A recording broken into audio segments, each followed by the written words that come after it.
ప్రభువైన యేసుక్రీస్తు నామములో మీ అందరికీ శుభాలు. మరొక ఆదివారం ప్రభు దినాన దేవుని సంఘంగా, బేతేలు కుటుంబంగా దివ్యమైన దేవుని నామ సంకీర్తన చేయడానికి, జీవాన్ని చేతన వాక్యాన్ని ధ్యానించడానికి దేవుడిచ్చిన ఈ సౌభాగ్యాన్ని బట్టి దేవునికి వందనాలు చెల్లిస్తున్నాను. ప్రత్యేకంగా ఈ ఉదయకాలము మరణ దుఃఖములో ఉన్నటువంటి కె విక్టోరియమ్మ గారి కుటుంబాన్ని దేవుడు ఆదరించునుగాక. జన్మదినాన్ని జరుపుకుంటున్నటువంటి ప్యాట్రిక్ పీటర్ పెరమల్లను దేవుడు ఆశీర్వదించి ఇలాంటి జన్మదినాలు అనేకంగా జరుపుకునే భాగ్యాన్ని ప్రసాదించునుగాక. పల్లవి కోరే ఈరోజు హాస్పిటల్ నుండి డిశ్చార్జ్ అవుతున్నారని తెలియచేయడానికి సంతోషిస్తున్నాను. మీ అందరి ప్రార్థనలకు నిండు మనసుతో వారు కృతజ్ఞతలు తెలిపారు. మరి ప్రార్థనలో కొనసాగమని అభ్యర్థించారు. మరి ప్రార్థనలో కొనసాగుతూ మరి నిండు ఆరోగ్యముతో నిండు సభలో దేవుణ్ణి ఆయన సాక్షిగా తాను నిలబడి మరి ఓపెన్ హార్ట్ సర్జరీ అనంతరం ఆయన నామ సంకీర్తన చేయడానికి, ఆయన కృపను చాటడానికి దేవుడే వారికి సహాయము దయచేయునుగాక. ప్రియులారా, ఈరోజు 119వ కీర్తన ధ్యాన స్రవంతిని కొనసాగిస్తున్నాను. 119వ కీర్తనలో ఉన్నటువంటి 22 చరణాలలో 8 చరణాలు నేను మాట్లాడడం జరిగింది. మరో 9వ చరణాన్ని నేను మాట్లాడుతున్నాను. క్రానలాజికల్ క్రమంలో నేను మాట్లాడటం లేదు, వరుస క్రమంలో నేను మాట్లాడటం లేదు. మరి దాన్ని గమనించవలసిందిగా మనవి చేస్తున్నాను. But I'm going to cover all the 22 స్టాంజర్స్. 22 చరణాలను 119వ కీర్తనలో ధ్యానాంశాలుగా మనం ధ్యానించబోతున్నాం. ఈరోజు మరి 9వ వర్తమానము 14వ చరణం ఆధారంగా నేను మాట్లాడబోతున్నాను. దానికి ఇవ్వబడినటువంటి నామకరణ నా సంతోషకరమైన వారసత్వం, మై జాయ్ఫుల్ హెరిటేజ్. దేవుని బిడ్డ, మరి దేవుడు మనకిచ్చినటువంటి రక్షణ ఎంతో విలువైనది, ఘనమైనది, వెలకట్టలేనిది. అది మొదటిదైతే, రక్షించబడినటువంటి విశ్వాసీ లోకములో తప్పిపోయే ప్రమాదము ఎంతైనా ఉంది. కాబట్టి నిత్యము ఆయన విధి విధానాలలో ఉండుటకు దేవుడే ఇచ్చిన నియమావళిని, జీవన విధానాన్ని నడవమని, ధ్యానించమని, బోధించమని, జీవించమని ఇచ్చిన ఆజ్ఞల సందేశాల సారములో బ్రతకడానికి ఈ బైబిల్ గ్రంథము మనకు ఉపకరిస్తుంది. దేవుని మనస్సును అర్థం చేసుకోవడానికి, దేవుని ఆలోచన విధానాన్ని అర్థం చేసుకోవడానికి అది మనకు సహాయం చేస్తుంది. దేవుని బిడ్డ, మానవుని హృదయము చంచలమైనది, అంటే స్థిరస్థితిలో లేనిది. మానవుని హృదయం ఎంత చంచలమైనదంటే మనిషి తన హృదయాన్ని తానే నమ్మలేనటువంటి పరిస్థితి. అంత అస్థిరమైనటువంటిది, చంచలమైనది. ఆదాము పాపము నుండి మనం ఏం నేర్చుకున్నాం? నోవహు జీవితం నుండి, అబ్రహాము జీవితం నుండి, దావీదు, సొలొమోను, ప్రతి ఒక్కరి జీవితాలు పాఠాలను, గుణపాఠాలను మనకు నేర్పుతున్నాయి కదా. తరాల విషయంలో దేవుడు ఎందుకు రాయించాడండి? తరాల గురించి బైబిల్లో దేవుడు ఎందుకు రాయించాడు? ఎప్పుడైనా ఆలోచన చేశారా? ఆ తరం గురించి మాకెందుకండి, మా తాతల గురించి మాకెందుకండి, మా ముత్తాతల గురించి మాకెందుకండి, ఈ తరం మాది, ఈ తరాన్ని ఏలుతానని ప్రగల్భాలు పలికే పిల్లలు లేకపోలేదు. ప్రియులారా, న్యాయాధిపతుల గ్రంథము 2వ అధ్యాయం 7వ వచనంలో ఈ విధంగా దేవుని వాక్యము ఘోషిస్తుంది. న్యాయాధిపతులు 2వ అధ్యాయం 7వ వచనం ఏమంటుందంటే, యెహోషువ దినములన్నిటను, యెహోషువ తర్వాత ఇంకా బ్రతికిన వారై యెహోవా ఇశ్రాయేలు కొరకు చేసిన కార్యములన్నిటిని చూచిన పెద్దల దినములన్నిటను ప్రజలు యెహోవాను సేవించుచూ వచ్చిరి.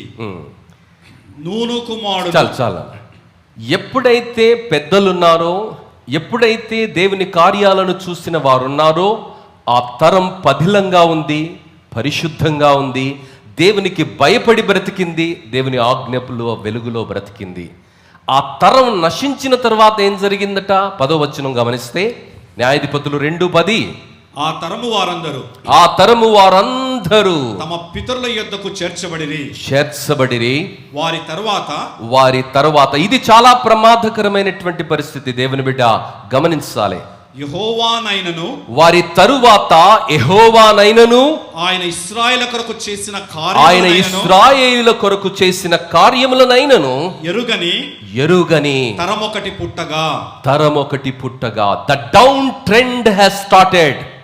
ఈరోజు క్రైస్తవ లోకాలలో కూడా వాక్యము తెలియక, వాక్యపు అజ్ఞానములో ఉన్నటువంటి వారు, వాక్యాన్ని నమ్మనటువంటి వారు, కేవలము క్రైస్తవులుగా ముద్రపడినటువంటి వారు, క్రైస్తవ విలువలను పెడతోవ పెట్టేవారు, క్రైస్తవ విలువలకు తిలోదకాలు ఇచ్చేవారు అనేకులు ఉన్నటువంటి ఈ తరములో దేవుడు మరొకసారి ఈ సత్యాన్ని సంఘానికి, మనందరికీ ఆయన తట్టి లేపుతున్నాడు. మరి వారి తరువాత యెహోవానైనను ఆయన ఇశ్రాయేలీయుల కొరకు చేసిన కార్యములనైనను ఎరగని తరమొకటి పుట్టగా. దేవుని బిడ్డ, ఈరోజు నీవున్నటువంటి తరం ఏ విలువల్ని అనుకరిస్తుందో నువ్వు గమనిస్తున్నావా? చెప్పబోతున్నాను. మత్తయి సువార్త 1వ అధ్యాయంలో దేవుడు 42 తరాలను రాయించాడు. ఆదాము నుండి మరి అబ్రహాము వరకు, అబ్రహాము నుండి దావీదు వరకు, దావీదు నుండి యేసుక్రీస్తు వరకు. అంటే 42 తరాల యొక్క వృత్తాంతాన్ని తన గ్రంథములో ఆయన గ్రంథస్థం చేశాడు. ఎందుకర్రా? ప్రతి తరములో ప్రజలు వారి హృదయము ఘోరమైన వ్యాధి కలిగినదని, ఎవరైతే దేవుని మాటలు విని వాటి యందు నడిచి వాటికి విధేయులై జీవించారో వారికి వారి తరమునకు ఆశీర్వాదముగా చరిత్రలో నిలిచారు. ప్రతి తరం ప్రభావితమైన ఆలోచనతో, ప్రతి తరం దాని చుట్టూ ఉన్నటువంటి పరిస్థితులను, జీవన విధానాన్ని అది ప్రభావితం చేస్తుంది. దేవుని బిడ్డ, ఈరోజు మనము బ్రతుకుతున్నటువంటి ఈ కాలములో కొన్ని తరాలను మీ ముందుకు తీసుకొని వస్తాం. ఆ తరాల్లో, ఆ కాలములో పుట్టినటువంటి మీ యొక్క ఆలోచన విధానం కూడా అలానే ఉంటుంది. This is scientifically proved, psychologically proved, practical statistics what I'm going to give you. For example, 1946 నుండి 1964 సంవత్సరాల మధ్యలో పుట్టినటువంటి వ్యక్తుల యొక్క వ్యక్తిత్వము లేక వారి యొక్క తరములో ఉన్నటువంటి ఆలోచన విధానము ఏమిటి అంటే, work hard, stay loyal, the system will reward you. They are called baby boomers. 1946 నుండి 64 సంవత్సరాల మధ్యలో పుట్టినటువంటి తరం వారు ఇక్కడ కూడా కూర్చున్నారు. వారు మనతో కలిసినప్పుడెల్లా చెప్పే మాట ఏంటంటో తెలుసా? బాబు, కష్టపడి పని చేయాలి, యథార్థంగా పని చేయాలి, నమ్మకంగా మీరు ఉండాలండి, మీకు వచ్చే రివార్డు దేవుడు తప్పకుండా ఇస్తాడు.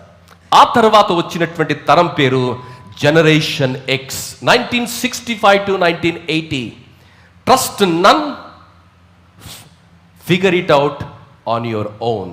ఎవ్వరిని నమ్మొద్దండి, నీ పని నువ్వే చేసుకోవాలి, ఎవ్వరిని నమ్మడానికి లేదన్నటువంటి ఆలోచన ఆ తరాన్ని ప్రభావితం చేసింది. That is called generation X. ఆ తరువాత వచ్చిన తరం 1981 సంవత్సరం నుండి 96వ సంవత్సరం వరకు మధ్యలో పుట్టినటువంటి వారి తరాన్ని ఏమంటే మిలీనియల్స్. Find purpose. జీవితానికి ఒక లక్ష్యం ఉంది, ఆ లక్ష్యాన్ని నువ్వు గుర్తించి ఆ లక్ష్యం కొరకు నువ్వు బ్రతకాలి. 9 నుండి 5 గంటల వరకు పని చేయాలన్నటువంటి ఆ విధానానికి స్వస్తి పలికి, జీవితానికి ఒక లక్ష్యం ఉన్నది, ఆ లక్ష్యం దిశగా నువ్వు అడుగులు వేయాలన్నటువంటి ఆలోచన ఆ తరాన్ని ప్రభావితం చేసింది. ఆ తర్వాత పుట్టినటువంటి తరం జన్ జీ. ప్రతిదాన్ని ప్రశ్నించాలి. అదే కదా మొన్న జరిగినటువంటి విధ్వంసానికి కారణం. అది బంగ్లాదేశ్ అయినా కావచ్చు, అది మరి పక్కనున్నటువంటి మరొక దేశమైనా కావచ్చు, నేపాల్ దేశమైనా కావచ్చు. ఆ దేశాన్ని ప్రభావితం చేసినటువంటి తరం ఏంటంటే జెన్జీ. Question everything. 1997 నుండి 2012 మధ్యలో. ప్రియులారా, మరి టీవీ 9 కూడా ఆ మధ్య కాలంలోనే ఉనికిలోనికి వచ్చింది. వారి నినాదం కూడా ఏంటి తెలుసా? ప్రశ్నించాలి. ఆ ప్రశ్నించాలన్నటువంటి ఆలోచన ఆ తరంలో నుండి పుట్టుకొచ్చింది. ఆ తరం పేరే జెన్జీ జనరేషన్. ఇప్పుడు ఉన్నటువంటి తరం 2013వ సంవత్సరం నుండి ఇప్పుడు ప్రజెంట్ జనరేషన్ ఉన్నటువంటి జనరేషన్ని జనరేషన్ ఆల్ఫా అని పిలుస్తారు. జనరేషన్ ఆల్ఫా అంటే born digital, growing with technology. ప్రియులారా, ఇలా తరాలన్నిటినీ ఆదాము నుండి నేటి వరకు తరాలన్నిటిని నువ్వు అనలైజ్ చేస్తే తరములో ప్రతి తరములో కూడా నిలిచి గెలిచిన వారి జీవితాలను నడిపింది, ప్రభావితం చేసింది దేవుని వాక్యమే. దేవుని బిడ్డ, మరి ఈ వాక్యపు వెలుగులో నడిచిన వారందరూ దేవుడు మహిమకై వారు జీవించారు, అనేకుల మేలుకై వారు పనిచేశారు. దేవుని బిడ్డ, ఈరోజు తరం ఏదైనా మనిషి హృదయము పాపభరితమైనది, మనిషి హృదయము ఘోరమైన వ్యాధి కలిగినది. తరం ఏదైనా, పరిస్థితులు ఏవైనా, మనుషులందరూ కూడా పాపానికి ఆకర్షితులయ్యే స్వభావాన్ని కలిగి సాతాను చేత వంచబడే బలహీనతను కలిగి వారు బ్రతుకుతున్నారు. కాబట్టి ఆ తరములో దేవుని మహిమ కొరకు మనం బ్రతకాలి. దేవునికి ఖ్యాతిని, ఘనతను ఆపాదించే బిడ్డలుగా మనం బ్రతకాలి అంటే దేవుని వాక్యము మనల్ని ఆదేశించాలి, దేవుని వాక్యము మనల్ని నడిపించాలి. 119వ కీర్తన 14వ చరణంలో నుండి నేను మాట్లాడుతున్నాను. 14వ చరణంలో ఉన్నటువంటి మొదటి వచనము 105వ వచనం ఏమని సెలవిస్తుందంటే, నీ వాక్యము నా పాదములకు దీపమును, నీ వాక్యము నా పాదములకు దీపమును, నా త్రోవకు వెలుగునై ఉన్నది, నా త్రోవకు వెలుగునై ఉన్నది. దేవుని బిడ్డ, కీర్తనాకారుడు ఎంత అద్భుతమైనటువంటి రీతిలో కీర్తనను వర్ణిస్తున్నాడంటే, దీపపు వెలుగు వేరు, వెలుగు వేరండి. దీపము ఇచ్చే కాంతి యొక్క పరిధి వేరు, మరి ప్రకాశవంతమైనటువంటి దీపం ఇచ్చే కాంతి వేరు. ఈ రెండిటి మధ్య తేడాను ఆయనను వివరించడానికి ఎంతో ప్రస్ఫుటంగా ఆయన మాట్లాడుతున్నాడు. నీ వాక్యము నా పాదములకు దీపము, నా త్రోవకు వెలుగునైనది. Long range and short range. మరి మనము మెడికల్ లాంగ్వేజ్లో మాట్లాడాలంటే లాంగ్ సైట్, దూరదృష్టి, మరి హైపరోషిమియా అని దాన్ని మెడికల్ లాంగ్వేజ్ భాషలో అంటారు. షార్ట్ సైట్ అంటే స్వల్ప దృష్టి, మయోషిమా అని మెడికల్ లాంగ్వేజ్లో పిలుస్తారు. మరి వస్తువులను అస్పష్టంగా చూడకుండా స్పష్టంగా చూడడానికి వెలుతురును మనం ఆధారం చేసుకుంటాం, దృష్టిపైన మనం ఆధారపడతాం. ప్రియులారా, ఈరోజు జీవితంలో ఉన్నటువంటి ప్రతి చిన్న విషయాన్ని కూడా పరిశీలన చేయడానికి మనకు వెలుగు అవసరం. మా ఊరిలో 8th క్లాస్లో నేను చదువుతున్నప్పుడు 1986వ సంవత్సరంలో స్కూల్లో ఉన్నాము. దాదాపు లంచ్కి అందరం బయటికి వెళ్ళాము. ఒక యాక్సిడెంట్ అయింది రాత్రి. మరి ఆ కారణం ఏంటంటే హెడ్ లైట్ లేకుండా మరి ఏఈ గారు నడుపుతూ ఉంటే ముందు ఉన్నటువంటి ఎద్దుల బండి ఆయనకు కనిపించకుండా ఆయన వెనక నుండి ఆ ఎద్దుల బండిని కొట్టిన కారణాన్ని బట్టి ఆయన మరణించారు. ఆ రోజే, ఆ చిన్ననాడే 13 సంవత్సరాల వయసులోనే ఆ ఆలోచన నన్ను ప్రభావితం చేసింది. లైట్ లేకపోతే ఎంత నష్టం అంటే ప్రాణము కూడా పోయే ప్రమాదం ఉన్నది. ప్రియులారా, మరి ఈరోజు మనం ఎక్కడికి వెళ్ళినా లైట్ను మనము ముందుగా చూసుకుంటాం. Without lights it is too dangerous to travel. దేవుని వాక్యములో లూకా సువార్త 15వ అధ్యాయము 8 నుంచి 9 వచనాలలో ఒక విధవరాలు ఒక నాణ్యాన్ని కోల్పోతే ఆ నాణ్యాన్ని వెతకడానికి ఆమె ఏం చేస్తుందంటే దీపము వెలిగించి ఆ ఇళ్ళంతా కూడా ఆమె కలియ చూస్తుందండి. ఆ దీపపు వెలుగులో పరిస్థితులను ఆమె సరి చేసుకుంటుంది. జెఫన్యా గ్రంథము 1వ అధ్యాయము 12వ వచనం ఏమని సెలవిస్తుందంటే, దేవుడు వాక్యములో రాయబడినటువంటి మాట, దేవుడు చెబుతున్నటువంటి మాట, జెఫన్యా గ్రంథము 1వ అధ్యాయము 12వ వచనం, ఆ కాలమున నేను దీపమును పట్టుకొని యెరూషలేమును పరిశోధింతును. ప్రియులారా, ఈరోజు మన జీవితాలను పరిశీలించడానికి, మన బ్రతుకులను పరిశీలించడానికి, మన యొక్క ఆలోచనలను పరిశీలన చేయడానికి, మన హృదయాలను పరిశీలన చేయడానికి దేవుడు తన ఆత్మను మన జీవితాల్లో ఉంచాడు. సామెతలు 20వ అధ్యాయం 27వ వచనం ఏమంటుందంటే, మరి ఆత్మ దేవుడు పెట్టిన దీపమమ్మ, నువ్వేం చేస్తున్నావో, ఏం చేయకూడదో, ఎలా నడవాలో, ఎలా నడవకూడదో, ఏం చూడాలో, ఏం చూడకూడదో, ఏం మాట్లాడాలో, ఏం మాట్లాడకూడదో దేవుడు రాయించాడమ్మా.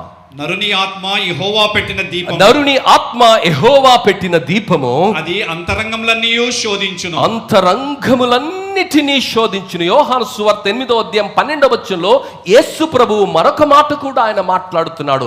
మన జీవితాలలో ఒక స్పష్టతను కలిగి మనం బ్రతకాలి. యోహాను సువార్త 8:12లో మరలా యేసు నేను లోకమునకు వెలుగును, నేను లోకమునకు వెలుగును, నన్ను వెంబడించువాడు చీకటిలో నడవక జీవపు వెలుగు కలిగి ఉండునని వారితో చెప్పెను. ఈ రోజు దేవుని బిడ్డ, నువ్వు విశ్వాసిగా పిలువబడుతున్నావు కదా, ఆ జీవపు వెలుగు నీలో ఉన్నదా? జీవింపచేసే వెలుగు నీలో ఉన్నదా? చీకటిలో ఉన్నటువంటి మనుషులు నీ జీవితంలో ఉన్నటువంటి ఆ వెలుగునకు ఆకర్షితులవుతున్నారా? రాత్రిపూట మినుగురు పురుగులు లైట్కు ఆకర్షితమవుతాయి కదా. ఈ చీకటి లోకములో ఉన్నటువంటి అనేకులకు నువ్వు ఒక ఆశగా, ఒక నిరాశలో ఉన్నటువంటి వారికి నువ్వు ఒక ఆశగా, నిస్పృహలో ఉన్నటువంటి వారికి నువ్వు ఒక స్ఫూర్తిగా, మరి ఎలాంటి దశ దిశ లేనటువంటి వారికి దశను దిశను నిర్దేశించేటువంటి ఒక దిక్సూచిగా నీవు ఉండాలన్నదే దేవుని ఆశ. అందుకే ఈ దివ్యమైనటువంటి వాక్యాన్ని ఇచ్చాడు. చాలామంది ఈ తరములో వాక్యం చదవటం లేదు. ఈ తరములో వాక్యం మోయటం కూడా చాలా కష్టమైనటువంటి పరిస్థితి. దేవుని బిడ్డ, ఈ వాక్యం నువ్వు చదివిన రోజు ఈ వాక్యము ఎంత స్పష్టంగా ప్రతి విషయము పైన ఎంత ఖచ్చితంగా అది మాట్లాడుతున్నదన్నది వివరించడానికే 22 వర్తమానాల ప్రయత్నమంతా. ఈ వాక్యము ఎంత అద్భుతమైనది, మన జీవితాలను ఎంత ప్రభావితం చేస్తుంది, మన జీవితాలకు ఎంత స్పష్టతనిస్తుంది, మన జీవితాలలో కోల్పోకుండా సర్వస్వాన్ని కలిగి ఈ లోకములో దేవుని మహిమార్థమై బ్రతకడానికి వెలుగుగా, ఉప్పుగా మనల్ని నిలబెడుతుందన్నది వివరించడానికే ఈ ప్రయత్నమంతా. ఈ నేటి సమాజంలో అనేక మంది యువత పెడదారిన వెళ్ళడానికి కారణం ఏమిటంటే, దేవుని వాక్యము ఎడల సరి అయిన స్పష్టత లేక లోకపు పోకడలు, విపరీతమైనటువంటి వాదనలను సొంతము చేసుకొని ఎండమావిని నీరని భ్రమసి దాని వెంట పరుగులు తీస్తున్నారు. లోకములో ఉన్నటువంటి వేదాంతమంతా, లోకములో ఉన్నటువంటి సిద్ధాంతమంతా, లోకములో ఉన్నటువంటి పోకడనంతా కూడా వారు సొంతం చేసుకుంటున్నారు. కానీ ఈ వాక్యపు వెలుగులో ఏమున్నదో వారు గ్రహించలేకపోతున్నారు. దేవుడి బిడ్డ, ఈనాడు దుష్టుడైనటువంటి సాతానుడు ఆనాడు అవ్వను, మీరు చావనే చావరు, మీరు దేవదూతలను పోలిన వారై ఉంటారు అని చెప్పి, అబద్ధం చెప్పి వారి జీవితాలను ఏ విధంగా వల్లకాడుగా మార్చేశాడో, ఈనాడు కూడా అనేక మంది యవనస్తులను ఇప్పుడు కాకపోతే ఎప్పుడన్నా ఎంజాయ్ చేసేది, ఇప్పుడు కాకపోతే ఎప్పుడన్నా గర్ల్ ఫ్రెండ్ ఉండేది, ఇప్పుడు కాకపోతే ఎప్పుడన్నా మందు తాగేది, తర్వాత పెద్ద మనిషి అయినప్పుడు 70 ఏళ్ళు వచ్చినప్పుడు, 75 ఏళ్ళు వచ్చినప్పుడు, కళ్ళు కనిపించనప్పుడు, కాళ్ళు అడుగులు వేయడానికి లేనప్పుడు, పళ్ళన్నీ ఊడిపోయిన తర్వాత అప్పుడు దేవుడు భక్తి అని మాట్లాడాలి. ఇప్పుడేంటన్నా ఉడుకు రక్తం ఉరకలేస్తున్నది, ఏదంటే అది చేయాలి. మరి ఈ వయసులో కాకపోతే ఇంకే వయసులో చేస్తావు? దేవుని బిడ్డ, అనేక మంది యవనస్తులు ఈ మాటలు నమ్ముతున్నారు. క్రైస్తవులైన వారు ఈ మాటలు నమ్ముతున్నారు. వాక్యము తెలియక. జీవితం అంటే తినడము, త్రాగడము, సరదాలు చేయటం కాదండి. ఇట్ ఈస్ నాట్ ఎన్ ఎపిక్యూరియస్, ఒక విచిత్రమైనటువంటి జీవన విధానాన్ని అలవరుచుకున్నారు. ఆ జీవన విధానము ఈరోజు సంఘాల్లోనికి వచ్చింది, సంఘ క్రమాల్లోనికి కూడా వచ్చింది. సంఘ క్రమాల్లో కూడా వినోదమే పెద్ద పీటను వేసినటువంటి పరిస్థితి, వాక్యానికి సంఖ్యలు వేస్తున్నటువంటి పరిస్థితి. జీవింపచేసే వాక్యము, చీకటిలో వెలుగునిచ్చే వాక్యము, చీకటిలో స్పష్టతనిచ్చే వాక్యము, ఆ వాక్యానికి సంఖ్యలు వేసి ఆ 3 గంటల ఆరాధనలో ఆ వాక్యానికి సంఖ్యలు వేసి అనవసరమైనటువంటి అనేక విషయాలను, దేవుణ్ణి ఆరాధించి ధ్యానించే విషయాలకు బదులుగా సరిచోడుస్తున్నటువంటి లోకపు ఆచారము సంఘాలలోనికి వస్తున్నటువంటి పరిస్థితిని గమనించిన వేళ నీవు నేను చాలా అప్రమత్తంగా ఉండాలి. దేవుని వాక్యం ఏమని సెలవిస్తుందో తెలుసా? 119వ కీర్తన 3వ వచనం ఈ విధంగా సెలవిస్తుంది. వారి జీవితాన్ని మనము జాగ్రత్తగా, యవనుల జీవితాలను మనం గమనిస్తే, ఎవరైతే ఎపిక్యూరియస్ లైఫ్, యవన కాలములో అడ్డగోలి జీవితాన్ని జీవిస్తున్నారో, వాక్యాన్ని వెలుగులో బ్రతకకుండా, భయభక్తులతో బ్రతకకుండా, విచ్చలవిడి జీవితాన్ని, విశృంఖలమైన జీవితాన్ని, అడ్డగోలు జీవితాన్ని జీవిస్తున్నారో వారి జీవితాన్ని చాలా జాగ్రత్తగా, తీక్షణంగా మీరు పరిశీలన చేస్తే వారి అంతం కూడా మీకు కనిపిస్తుంది. ఎందుకంటే దేవుని వాక్యము చాలా స్పష్టమైనది, యథార్థమైనది, ఖచ్చితమైనది. యవనస్తులకు, సంఘానికి, ప్రతి విశ్వాసికి అది ఇస్తున్నటువంటి హెచ్చరిక ఏమిటో తెలుసా? 119:3, 6, 9. వారు ఆయన మార్గములలో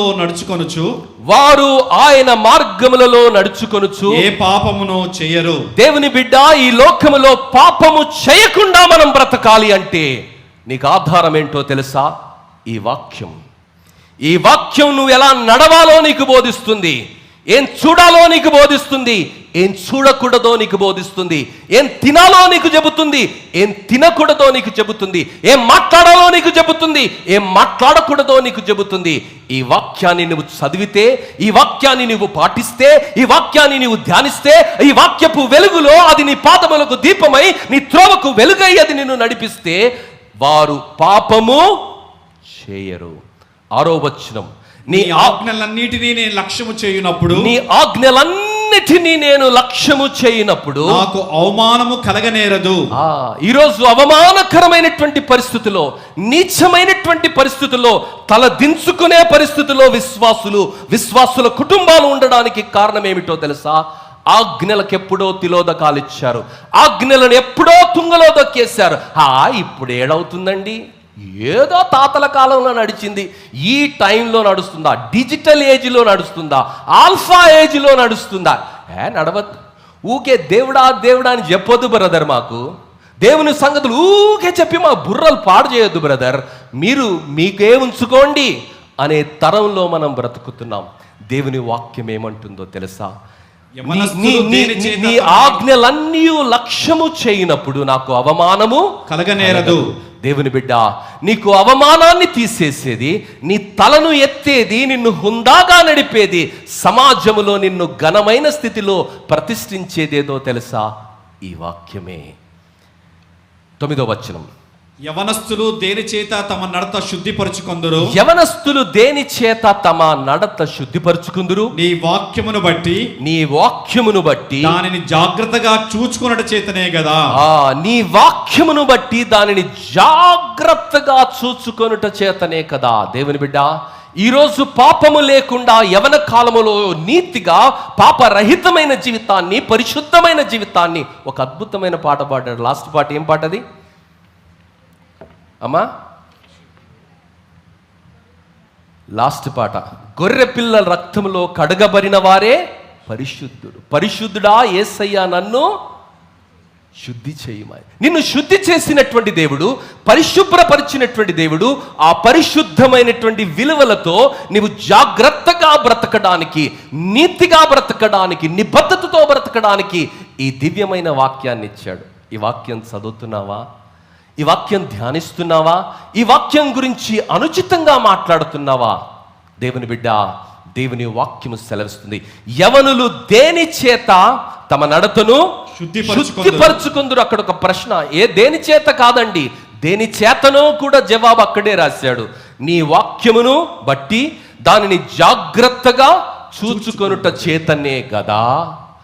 దేవుని బిడ్డ, చాలామంది ఈరోజు, చాలా కుటుంబాలు వల్లకాడుగా మారడానికి extra marital life has become the pattern of life.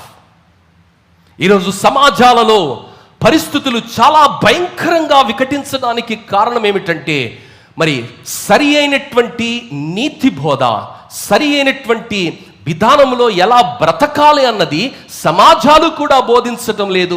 వచ్చినటువంటి మీడియా పాపాన్ని ఏకరవు చేసి అది గొప్పగా దాన్ని ఎగ్జాజరేట్ చేసి మాట్లాడుతున్నటువంటి వేళ ఈ తరంలో ఉన్నటువంటి బిడ్డలకు, మరి జీవితాన్ని అప్పుడప్పుడే చూస్తున్నటువంటి బిడ్డలకు మరి దేవుని వాక్యము ఏం నిర్దేశిస్తుందో తెలుసా? ఏ విధంగా బ్రతకాలో అది నివేదిస్తుంది. సామెతల గ్రంథము 6వ అధ్యాయము 26, 27 వచనాల్లో మనం చూస్తే, వేశ్యా సాంగత్యము చేయువానికి రొట్టె తునక మాత్రము మిగిలియుండును, మగనాలు మిక్కిలి విలువ గల ప్రాణమును వేటాడును. నీ ప్రాణం విలువేంటో నీకు తెలియదు, నీ కుటుంబం విలువేంటో నీకు తెలియదు, నీ జీవితం విలువేంటో నీకు తెలియదు. అందుకే జీవితాన్ని సరదాల కొరకు ఖర్చు చేస్తున్నావు. జీవితాన్ని తాత్కాలికమైనటువంటి సుఖాల కొరకు, అవి సుఖాలని భ్రమించి ఆనందాలని ఆ ఎండమావి వెంట నువ్వు పరుగులు తీస్తున్నావు. కానీ అది నీ జీవితాన్ని సర్వనాశనం చేస్తుందని నువ్వు గుర్తించలేకపోతున్నావు. ఆ తాత్కాలికమైనటువంటి భావ ఉద్రేకాలతో, తప్పుడు ఆలోచనల యొక్క ప్రభావాన్ని బట్టి నువ్వు పరుగులు తీస్తున్నావు. నీ విలువైనటువంటి ప్రాణాన్ని మగనాలు అంటే wayward woman will tear you down.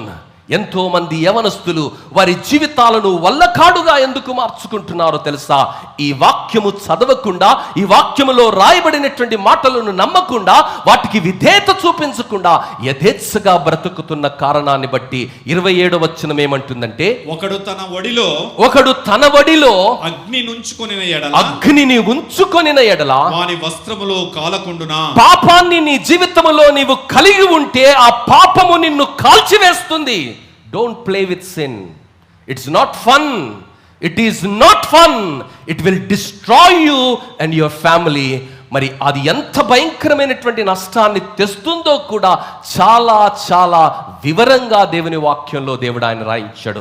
31వ కీర్తనలో సామెతలో మనం గమనిస్తే మరొక హెచ్చరిక కూడా ఇస్తున్నాడు. అదేంటంటే 31:3లో మరొక హెచ్చరిక ఏమని? నీ బలమును స్త్రీలకియ్యకుము, రాజులను నశింపజేయు స్త్రీలతో సహవాసము చేయకుము. స్త్రీలు పురుషులు ఇద్దరు, స్త్రీలు అంటే స్త్రీలు పురుషులు ఇద్దరు, both of them can do that damage. But be careful while you choosing your friends, while you are taking decisions. Be careful. నీ వాక్యము నా పాదములకు దీపము, నా త్రోవకు వెలుగైనది. 6:32-33లో ఏమని సెలవిస్తున్నాడంటే, సామెతల గ్రంథము 6వ అధ్యాయము 32-33 వచనాలు ఏమని ఘోషిస్తున్నాడు? జారత్వము జరిగించువాడు కేవలము బుద్ధిశూన్యుడు. ఆ కార్యము చేయువాడు స్వనాశనమును కోరువాడే. వాడు దెబ్బలకును అవమానమునకును పాత్రుడగును. వానికి కలుగు అపకీర్తి ఎన్నటికి తొలగిపోదు. ఇంత క్లియర్ గా దేవుని వాక్యంలో రాయించాడు. చాలా సందర్భాల్లో బైబిల్లో వ్యభిచారము, జారత్వము, జారుడు అని రాస్తారు. ఈ రెండు మాటల్లో ఉన్నటువంటి తేడా ఏంటో తెలుసా? ఈ రెండు వేరు పదాలు వేరు భావాన్ని అవి కలిగి ఉన్నాయి. రెండు ఒకే పదాలు కాదండి. మొదటిది జారత్వము అంటే ఇద్దరు అవివివాహితుల మధ్య పరస్పర అంగీకారముతో జరిగే లైంగిక ప్రక్రియ. That is called in English a fornication between two unmarried people having physical sexual relationship with their consent is called fornication. And what is adultery? Adultery means between two married people other than their partner with their own consent having sexual relation is called adultery.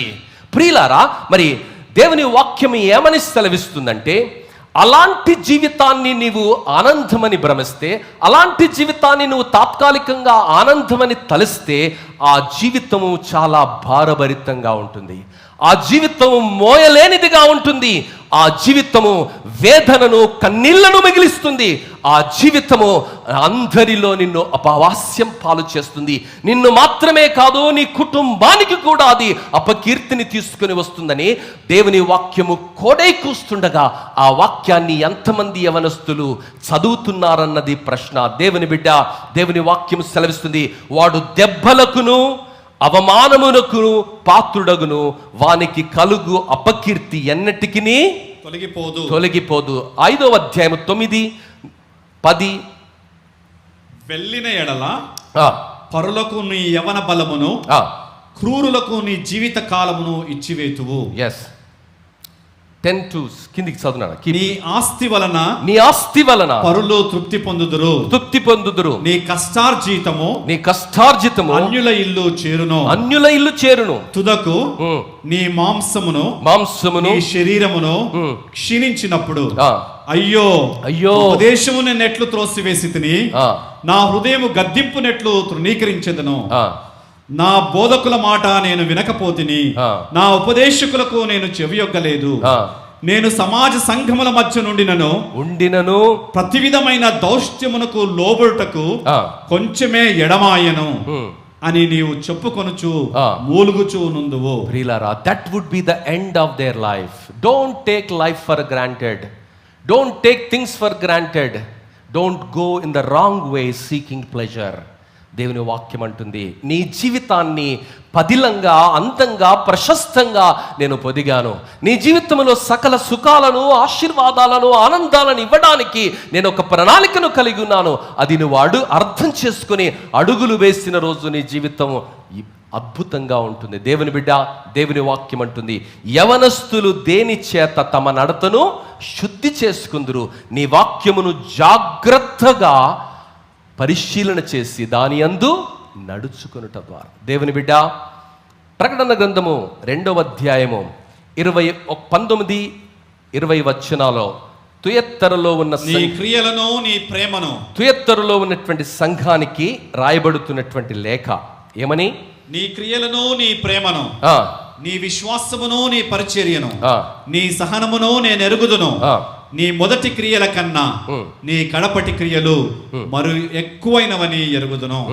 అయినను ఇంతవరకు appreciation అండి. సంఘాన్ని దేవుడు appreciate చేస్తున్నాడు. సంఘాన్ని, తుయత్తరులో ఉన్నటువంటి సంఘాన్ని, నీ ప్రేమను నేను ఎరుగుతాను, నీ క్రియలను నేను ఎరుగుతాను, నీ కష్టాన్ని నేను ఎరుగుతాను, నీ నమ్మకత్వాన్ని నేను ఎరుగుతున్నాను, అన్ని నేను ఎరుగుతున్నాను. కానీ అయినను నీ మీద తప్పు ఒకటి నేను మోపవలసి, నేను నీ మీద ఒక నెపాన్ని మోపుతున్నా. నెపం ఏంటో తెలుసా? ఏమనగా తాను ప్రవక్తినని చెప్పుకొను యెజబేలను స్త్రీని నీవు ఉండనిచ్చుచున్నావు. జారత్వము చేయుటకును విగ్రహములకు బలి ఇచ్చిన వాటిని తినుటకును అది నా దాసులకు బోధించుచు వాని మోసపరచుచున్నది. అంత్య దినాలలో ఉండబోయే పరిస్థితిని ప్రకటన గ్రంథములో ప్రవక్త ద్వారా లేక ప్రవచనాత్మకంగా దేవుడు వివరిస్తున్నాడు. మరి ఇశ్రాయేలు రాజుల్లో ఒకడైనటువంటి ఆహాబు ఒక అన్య స్త్రీని వివాహం చేసుకున్నాడు. ఆమె పేరు యెజబేలు.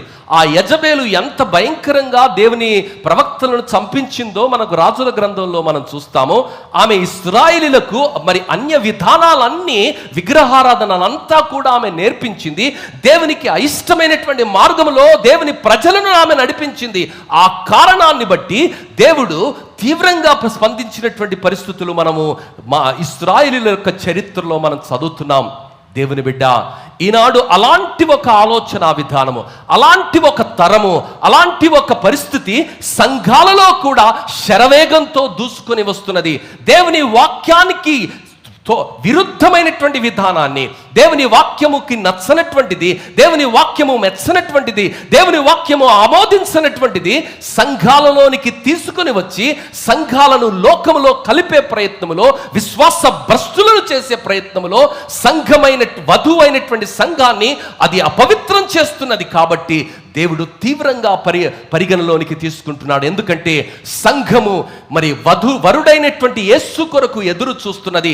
ఆ వరుడైనటువంటి వాడు ఆకాశములోని మా దేవుని కుడి పార్శ్వములో నుండి మధ్యాకాశములోనికి వచ్చినప్పుడు ముడతయైనను, కలంకమైనను, మత్సైనను మరి అట్టిది ఏదైనను లేనటువంటి నిష్కలంకమైన పవిత్రమైన సంఘంగా ఒక పురుషునికి వివాహము చేయబడినటువంటి స్త్రీగా ఉండడానికి సంఘము ఎత్తబడే స్థితిలో బ్రతకాలి. కానీ లోకములో ఉన్నటువంటి అనేకమైనటువంటి అన్య ఆచారాలను సంఘములోనికి తీసుకొని వచ్చి, కుటుంబాలలోనికి తీసుకొని వచ్చి ఆ వాక్యపు అజ్ఞానాన్ని బట్టి సర్వనాశనము చేస్తున్నటువంటి పరిస్థితులు ఉండబోతున్నాయని దేవుడు ముందుగానే 2000 సంవత్సరాల క్రితమే మనల్ని హెచ్చరిస్తుండగా, దేవుని బిడ్డ ఈరోజు గమనిస్తున్నామా?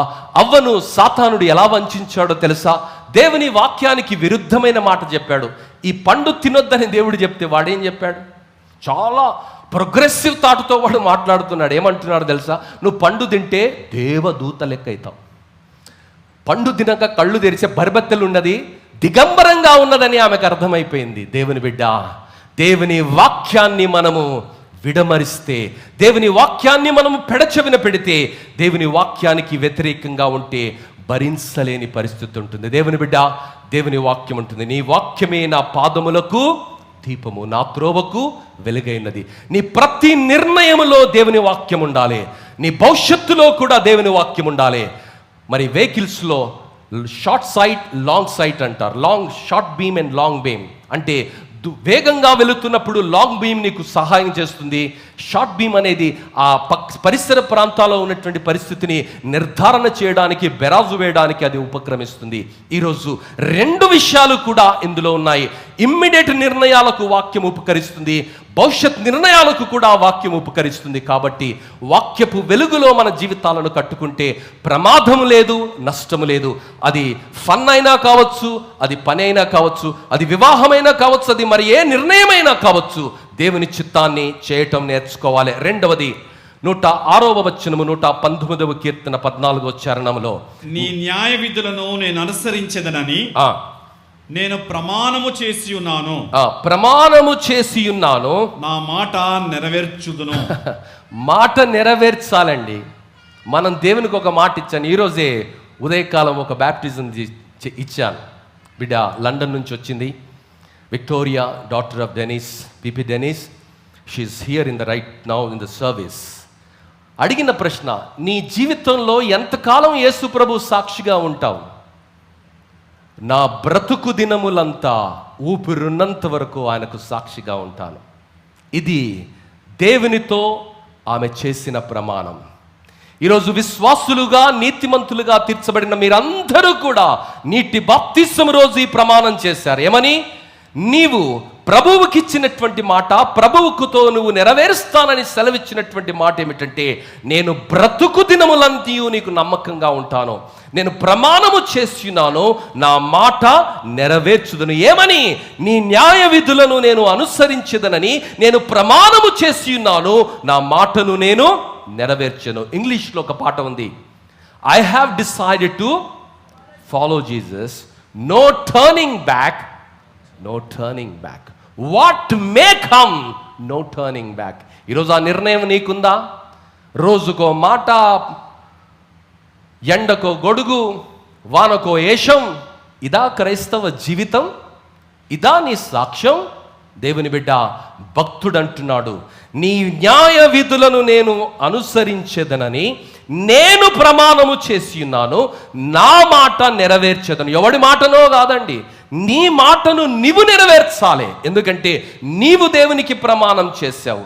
ప్రతిరోజు నీ నిర్ణయాలలో, ప్రతి విషయములోనూ నిర్ణయం, అడుగడుగులో కూడా నీవు నిర్ణయం తీసుకోవాలి. అది పెళ్ళైనా కావచ్చు, ఉద్యోగమైనా కావచ్చు, చదువైనా కావచ్చు, బట్టలైనా కావచ్చు, బండైనా కావచ్చు, ఏది, ప్రతి విషయములో దేవుని చిత్తాన్ని చేయటము నీవు నేర్చుకోవాలి. అది నీకు మేలుకరము, ఆశీర్వాదకరం. దేవుని వాక్యం ఏమంటుంది తెలుసా? కూర్చున్నా, నిలుచున్నా, వెళ్ళినా, వచ్చినా నిత్యము ఆ న్యాయ విధిలోనే నిలవాలి. చేసిన ప్రమాణము, ఇచ్చిన మాటను నెరవేర్చాలి. అందుకనే మరి ద్వితీయోపదేశకాండము 6వ అధ్యాయము 6 నుంచి 8 వచనాల్లో కూర్చున్నప్పుడు, లేచినప్పుడు, నడుచున్నప్పుడు, వచ్చున్నప్పుడు, పోవున్నప్పుడు ప్రతి విషయములో కూడా దేనికి విధేయత చూపించాలి? అనుకూలమైనటువంటి వాతావరణానికి కాదండి, దేవుని మాటకు. మాట ఇచ్చి తప్పడమే ప్రమాణంగా, జన్మ హక్కుగా భావించే ఈ నీచ సంస్కృతి ఎంతో ప్రబలమవుతున్నటువంటి వేళ, ఇచ్చిన మాట కొరకు, చేసిన ప్రమాణం కొరకు బ్రతకడమే విశ్వాసికి దేవుడిచ్చినటువంటి ఆధిక్యత. నీ మాట కొరకు నువ్వు బ్రతుకుతున్నావా? నీవు చేసిన ప్రమాణం కొరకు నీవు బ్రతుకుతున్నావా? దేవుని ఎదుట ఏమని ప్రమాణం చేశావు? ఈ గొందిలో ప్రాణమున్నంత వరకు, నా గుండెలో ఊపిరున్నంత వరకు నీ న్యాయ విధులకు నేను తలవొగ్గి బ్రతుకుతానయ్యా. It is not an option given to you my friend, it is a commitment between you and your God. That is the binding factor between you and your God. Bible says the Bible is not an option, it is a necessity. You cannot grow spiritually strong without it. అది లేకుండా నీ జీవితంలో నీతిగా బ్రతకడం, నీవు దేవునికి ఇచ్చిన మాటను నెరవేర్చుకోవడం అనేది అసాధ్యమైన విషయం. ఈ వాక్యము లేకుండా, ఈ వాక్యపు సహకారము లేకుండా, ఆత్మ నడిపింపు లేకుండా, దేవుని అభిషేకం లేకుండా పవిత్రంగా ఈ పాపలోకంలో బ్రతకడము సాధ్యము కాదండి. మరి సాధ్యము కావాలంటే వాక్యం ఉండాలి. 107వ కీర్తన 3వ వచనం, యెహోవా 119వ కీర్తన 107వ వచనము, యెహోవా నేను మిక్కిలి శ్రమపడుచున్నాను, నీ మాట చొప్పున నన్ను బ్రతికింపుము. నీ మాట చొప్పున నన్ను బ్రతికించు. దేవుని బిడ్డ, విశ్వాసిగా బ్రతకాలి అంటే అంత ఆషామాషి విషయం ఏం కాదండి. శ్రమలతో కూడినటువంటిది, మరి కష్టాలతో కూడినటువంటి దేవుని కొరకు అల్పసంఖ్యాకునిగా అధిక సంఖ్యాకుల అరాచకముల మధ్య బతకడం అనేది చిన్న పనేం కాదండి.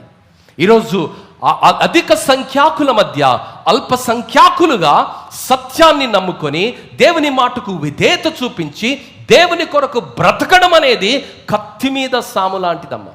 మరి అలాంటి పరిస్థితుల్లో ఆ శ్రమల మధ్య నీ మాట చొప్పున నన్ను బ్రతికించుము, నేను మిక్కిలి శ్రమ పడుతున్నానయ్యా, మోయలేనటువంటి పరిస్థితుల మధ్య నేనున్నానయ్యా, ప్రతిరోజు నేను కుంగిపోతున్నాను, పడిపోవుటకు కొంచెమే తడువున్నది, ఆ పరిస్థితిలో నేను శ్రమలో నలిగిపోతున్న వేళ, నా శక్తి అంతా క్షీణించిపోతున్నటువంటి వేళ, శోధన నన్ను ఆవరించుతున్నటువంటి వేళ, అయ్యా నీ మాట చొప్పున నన్ను బ్రతికించుమని భక్తుడు ప్రార్థన చేస్తున్నాడు, కీర్తనను ఆలపిస్తున్నాడు, దేవుని సన్నిధిలో ఆయన విలపిస్తున్నాడు.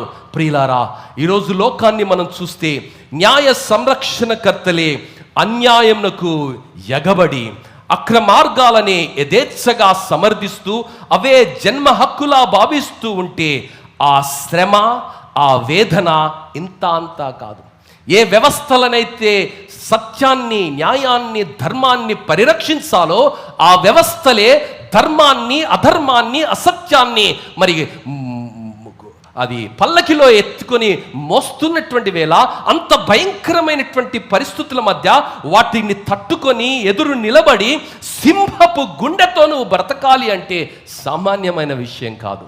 కానీ నిలబడాల్సిందే. ఎంత పరిస్థితులు ఎదురైనప్పటికీ, ఎంత వేదన ఎదురైనప్పటికీ, ఎంత ఒత్తిడి ఎదురైనప్పటికీ, ఎంత శోధన ఎదురైనప్పటికీ, యెహోవా నేను మిక్కిలి శ్రమల పడుచున్నాను, నీ మాట చొప్పున నన్ను బ్రతికించుము. నువ్వు పని చేస్తున్నటువంటి ఆఫీస్లో, నీవు నివసిస్తున్నటువంటి స్థలాల్లో, what ever may be the condition, but commit your ways to the lord. నీ యొక్క మార్గాన్ని దేవునికి సమర్పించు, నీతిగా బ్రతికించమని ప్రార్థన చేయు. ఈరోజు పాపాన్ని ఎంత లైట్గా తీసుకుంటున్నారో తెలుసా? ఏముందిలే అండి, అందరూ చేస్తున్నారు కదా, కొత్త ఏమున్నదా, విచిత్రంగా ఏం మాట్లాడుతున్నారు, లైట్ తీసుకోండి, మీకు సంబంధించింది కాదు కదా. ఇదండి సలహా. ఎక్కడో కాదు, సంఘాల్లో కూడా కనిపిస్తున్న నీచ సంస్కృతి. దేవుని బిడ్డ, నిఖార్సైన జీవితాన్ని జీవించాలి, ఖచ్చితమైన జీవితాన్ని జీవించాలి. ఎన్ని రకాల విషయాలు ప్రభావితం చేస్తున్న వేదనల మధ్య, శ్రమల కొలిమిలో దేవుని కొరకై బ్రతకాలన్నటువంటి కృతనిశ్చయతనే నిత్యము నిన్ను నడిపించాలి. అదే దేవుడు నీ నుండి, నా నుండి కోరుకుంటున్నాడు. నా జీవితాలు ఎంత పరిశుద్ధంగా, ఎంత నీతిగా, ఎంత ప్రశస్తంగా ఆయన కొరకు బ్రతకాలి అంటే ఎలా బ్రతకాలో వాక్యం సూచిస్తున్నది. దేవుని బిడ్డ, దేవుని వాక్యము సెలవిస్తున్నది. 4వ వచనము, యెహోవా నా నోటి స్వేచ్ఛార్పణలను అంగీకరించుము, నీ న్యాయ విధులను నాకు బోధించుము. దేవుని బిడ్డ, this month is called as a reformation month. October month is called a Reformation month, and I have been installed in this church on a Reformation Sunday, which is called every 4th Sunday of October is called a Reformation Sunday. I have been installed in 2012 October 28th on that day in this church as a pastor. So I keep telling you Reformation. Mari reformation ante endi? సంస్కరణ. ఏం సంస్కరించాలి మనం క్రైస్తవులుగా? ఏం సంస్కరించాలి? ఎప్పుడో వచ్చిన మిషనరీల గురించి ముచ్చట చెప్తాం. వాళ్ళు గొప్పోళ్ళే అండి, చాలా మామూలు విషయం కాదు అది, చాలా గొప్పోళ్ళు వాళ్ళ ఈడికి రావడం అనేది యాదృచ్ఛికం కాదండి. కుటుంబాలు వారిని పంపాయి, వ్యక్తులు త్యాగం చేశారు, సంఘం త్యాగం చేసింది, వారు ఎన్నో విషయాల్లో త్యాగం చేశారు. ఎన్నో స్టోరీస్ మనం విన్నాం. సండే స్కూల్ పిల్లలు వారి యొక్క పాకెట్ మనీలో నుండి బెంచెస్ స్పాన్సర్ చేశారని, మరి షుగర్కు బదులు స్వీట్ ఎక్స్ను సాక్రిఫైస్ చేసి ఆ డబ్బులు సేకరించి సంఘాలు కట్టించారని, అనాథ పిల్లల్ని చదివించారని, ఇలా చాలా త్యాగాలు చేశారు చాలామంది. దేవుని బిడ్డ, ఈరోజు చలవరాతి బండల్లో ఉన్నటువంటి అందమైన దేవాలయంలో కూర్చొని దేవుని కొరకు నువ్వేం త్యాగం చేస్తున్నావు? దేవునికి నువ్వు ఏం అర్పణనిస్తున్నావు ఒక్కసారి ఆలోచిద్దామా? Next month we're entering into a thanks giving month. I'm going to give some mathematical calculations how we can make the impact in the society in which we are living. ఈరోజు మనలో నిక్షిప్తంగా ఉన్నటువంటి శక్తిని మనం చూడలేక ఇది అది మాట్లాడుకొని వాటి ద్వారానే మనము తికమక అయిపోతున్నాం. అది సాతాను యొక్క ఆలోచన. మనలో ఎంత శక్తి ఉన్నదో నేను కొన్ని నిమిషాల్లో మాట్లాడబోతున్నా. దేవుని బిడ్డ, ఈరోజు యెహోవా నా నోటి స్వేచ్ఛార్పణలను అంగీకరించుము, నీ న్యాయ విధులను నాకు బోధించుము. ఎక్లీషియాస్టస్ ప్రసంగి గ్రంథం 5వ అధ్యాయం 2వ వచనం ఏమంటుందంటే, ప్రసంగి 5వ అధ్యాయం 2వ వచనం, నీవు దేవుని సన్నిధిని ఆలోచనగా పలుకుటకు నీ హృదయమును త్వరపడనీయక నీ నోటిని కాచుకొమ్ము. మళ్ళీ చదువునాది మళ్ళీ. నీవు దేవుని సన్నిధిని అనాలోచితముగా పలకక నీ హృదయమును త్వరపడనీయక నీ నోటిని కాచుకొమ్ము. చదువు. దేవుడు ఆకాశమందున్నాడు, నీవు భూమి మీద ఉన్నావు, కావున నీ మాటలు కొద్దిగా ఉండవలెను. ఎక్కువ మాట్లాడదు. మనకు హిందీలో ఒక కహావత్ ఉందా, తెర బస్కి బాత్ నహీ హోతా భాయ్. ఎక్కువ మాట్లాడొద్దు. మనకు తెలియని విషయాల గురించి చాలా ఎక్కువ మాట్లాడొద్దు, ఎక్కువ ఆలోచన కూడా చేయొద్దు. బీపీ రేజ్ అయిపోతుంది, షుగర్ రేజ్ అయిపోతుంది. దేవుని బిడ్డ, నీకు దేవుడు ఏది ఇచ్చాడో ఆ పనిలో నమ్మకంగా యథార్థంగా బ్రతకటం మనం నేర్చుకోవాలి. అది మన విధి. మనల్ని దేవుడు అందుకొరకు లెక్క అడుగుతాడండి. దేవుని బిడ్డ, ఒక్కసారి ఆదికాండం 4వ అధ్యాయం 2వ వచనంలో మనం చూస్తే ఒక స్వేచ్ఛార్పణ ఇస్తున్నాడు అక్కడ. తరువాత ఆమె అతని తమ్ముడగు హేబేలును కనెను. హేబేలు గొర్రెల కాపరి, కయ్యను భూమిని సేద్యపరచువాడు. కొంతకాలమైన తరువాత కయ్యను పొలము పంటలో కొంత యెహోవాకు అర్పణగా తెచ్చెను. హేబేలు కూడా తన మందలో తొలుచూలున పుట్టిన వాటిలో క్రొవ్విన వాటిని కొన్ని తెచ్చిచ్చెను. యెహోవా హేబేలును అతని అర్పణను లక్ష్య పెట్టెను, కయ్యను అతని అర్పణను ఆయన లక్ష్య పెట్టలేదు. కాబట్టి ఒకసారి ఆలోచన చేశారా? ఇద్దరు అర్పణ తీసుకొని వచ్చారు. దేవుడు ఒక అర్పణను నిరాకరించాడు, ఒక అర్పణను అంగీకరించాడు. అరే ఏం చేశాడబ్బా అన్నది మీకు అర్థమవుతుంది ఇక్కడ కదా. అరే అర్పణనే ఇచ్చాడు కదా. కయ్యూను అర్పణను దేవుడు ఎందుకు నిరాకరించాడు? హేబేలును అర్పణను దేవుడు ఎందుకు స్వీకరించాడంటే హేబేలు శ్రేష్టమైనవి అర్పణగా ఇచ్చాడు. కయ్యూను మామూలోడు కాదండి. ఒక 100 గజాలు ఉంటేనే మనం కాలర్ ఎగరేస్తాం కదా. హైదరాబాద్లో 100 ఎకరాలుంటే ఇంకా అంచుల మీద నడుస్తుంటాం. మొత్తం భూమి మీద ఉన్న ప్రతి ఎకరం ఈడదే అండి. He was the only owner at that time. భూమి అంతా దేవుడిచ్చి భూమి అంతటికి నువ్వేరా బా మాలిక్, సేద్యం చేసుకో, ఎంజాయ్ చేసుకో అని దేవుడిస్తే, భూమి అంతా దేవుడిస్తే ఈ దరిద్రం ఎంత పీసోడో చూస్తున్నారా? దేవునికి ఏం తీసుకొని వచ్చాడో తెలుసా? నిరాకరించబడినవి అర్పించాడండి. దేవుని బిడ్డ, ఇంత జీవితాన్ని దేవుడు నీకు ఇచ్చి, ఇంత ఆస్తిని దేవుడు నీకు ఇచ్చి, ఇంత అధికారాన్ని దేవుడు నీకు ఇచ్చి, ఆరోగ్యాన్ని దేవుడు నీకు ఇచ్చి, సర్వ సమృద్ధిని, శాంతిని, సమాధానాన్ని, నెమ్మదినిస్తే దేవునికి నువ్వు ఏమర్పిస్తున్నావు? ఎందుకు ఆశీర్వాదాలు లేవు? ఎందుకు నీ కుటుంబంలో కన్నీళ్లు? ఎప్పుడు సమస్యలు, ఆరోగ్య సమస్యలు, ఆర్థిక సమస్యలు, సంబంధాల సమస్యలు, జీవితం అంతా వల్లకాడుగా ఎందుకు ఉంటుంది? ఆలోచన చేశావా? దేవుని ఆశీర్వాదం రావాలి అంటే హేబేలు ఏ విధంగా శ్రేష్టమైనవి దేవునికి సమర్పించాడు. దేవుని బిడ్డ, కయ్యూను గురించి దేవుడు మాట్లాడుతున్న మాట 6వ వచనం చదువునానా. యెహోవా కయ్యూనుతో నీకు కోపమేలా? 5వ వచనం, ఫస్ట్ 5వ వచనం. కయ్యూనును అతని అర్పణను ఆయనను ఆయన అర్పణను దేవుడు లక్ష్య పెట్టలేదు. కాబట్టి కయ్యూనుకు మిక్కిలి కోపము వచ్చి అతడు తన ముఖమును చిన్నబుచ్చుకొనగా, యెహోవా కయ్యూనుతో నీకు కోపమేలా? ముఖము చిన్నబుచ్చుకొని ఉన్నావేమి? నీవు సత్క్రియ చేసిన ఎడల తలనెత్తుకొనవా? సత్క్రియ చేయని ఎడల వాకిటి పాపము పొంచియుండును. ప్రియులారా, దేశానికి ఆ రోజు ఉన్నటువంటి ఆ భూప్రపంచానికే రాజైన వాడు దేశ దిమ్మరిగా మారాడండి. దేశ దిమ్మరిగా మారాడు. కారణం ఏంటో తెలుసా? దేవుడు ఆయనకు అర్థం కాలే, దేవుని ఆశీర్వాదం ఆయనకు అర్థం కాలే, దేవునికి ఇవ్వటంలో ఉన్నటువంటి స్వేచ్ఛార్పణలో ఉన్నటువంటి ఆశీర్వాదం ఆయనకు అర్థం కాలే. ఈరోజు ఈ యూట్యూబ్లో పుణ్యమా అని చాలామంది కుహనా మేధావులు చాలా విషయాలు మాట్లాడుతుంటే చాలామంది దేవునికి ఇవ్వటం లేదు. దేవునికి ఇవ్వటకుండా అనేకమైన ఆశీర్వాదాలను పొందుకుంటున్నారు. దశమ భాగము నూతన నిబంధనలో ఉందా? నూతన నిబంధనలో ఎర్రడా ఇంకా అంతకన్నా గొప్ప స్థాయి ఉన్నది, అది నువ్వు చూడటం లేదు. ఈరోజు చాలా విషయాలలో మనకు స్పష్టత లేని కారణాన్ని బట్టి, వాక్యము విభజించలేని కారణాన్ని బట్టి, దేవునికి చెందింది దేవునికి ఇచ్చి హేబేలు ఏ విధంగా ఆశీర్వాదాన్ని పొందాడో, మరి ఆశీర్వాదానికి బదులుగా కయ్యూను వలె చాలా సందర్భాలలో విశ్వాసులని పిలువబడుతున్న వాళ్ళు ప్రవర్తిస్తున్న వేళ ఆశీర్వాదాలకు దూరమైతున్నటువంటి పరిస్థితి. దేవుని బిడ్డ, మరి ఈరోజు మనం గమనించినట్లయితే దేవుని ఆశీర్వాదాలను మనం పొందుకోవాలంటే దేవుని యొక్క చిత్తాన్ని, దేవుని యొక్క ఆలోచనను మనము అర్థం చేసుకొని మనం ముందుకు వెళ్ళాలి. దేవుని యొక్క ఆలోచనతో మనం ముందుకు వెళ్ళాలి. హోషేయ గ్రంథము 14వ అధ్యాయము మొదటి 2 వచనాలలో హోషేయ గ్రంథము ఈ విధముగా సెలవిస్తున్నది. ఏమని? హోషేయ గ్రంథము 14వ అధ్యాయము మొదటి 2 వచనాలు. ఇశ్రాయేలు, నీ పాపము చేత నీవు కూలితివి గనక నీ దేవుడైన యెహోవా తట్టుకు తిరుగుము. మాటలు సిద్ధపరచుకొని యెహోవా యొద్దకు తిరుగుడి. మీరు ఆయనతో చెప్పవలసినదేమనగా, మా పాపములన్నిటినీ పరిహరింపుము. ఎట్లకు బదులుగా నీకు మా పెదవులను అర్పించుచున్నాము. ఎట్లకు బదులుగా మా పెదవులను అర్పిస్తున్నాము. జిహ్వా ఫలాన్ని అర్పించు. Give a commitment to God. You'll see the difference in your life. ఈరోజు దేవునికి ఇవ్వడానికి చాలా మంది, ఆయన పెరిగిపోతున్నాడు, ఆయన కారు కొనుక్కున్నాడు, ఆయన విమానం కొనుక్కున్నాడు, ట్రాక్టర్. ఆయన కొనుక్కుంటే నీకేమవుతుంది? నీకేమవుతుంది బ్రదర్? సో నీ ఆశీర్వాదాలను నువ్వే దూరం చేసుకుంటున్నాము.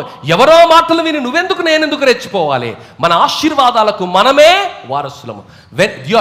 YouTubers are talking about one man leadership. In mainline churches are not like that. Or look at all the mainline churches. Mainline churches have got perfect accountability. రూపాయకు లెక్క చెప్పాలి. లెక్క చెప్పే వరకు వదిలే పరిస్థితి లేదండి. మరి అలాంటి వ్యవస్థలో నువ్వు ఉండి ఎవరో యూట్యూబర్ చెప్పినటువంటి మాట, వాక్యమేడల స్పష్టమైనటువంటి ఆలోచన లేకుండా, దేవునికి ఇవ్వవలసింది నీవు ఇవ్వకుండా దేవుని ఆశీర్వాదాలకు నువ్వే దూరం అవుతున్నావు. దేవుని బిడ్డ, ఈరోజు మన సంఘంగా మనం ఎన్ని గొప్ప కార్యాలు చేయబోతున్నారో, one mathematical equation I'm going to give you. దేవుని బిడ్డ, హెబ్రీయులకు రాసిన పత్రిక 13వ అధ్యాయం 15వ వచనం ఏమంటుందంటే, హెబ్రీయులకు రాసిన పత్రిక,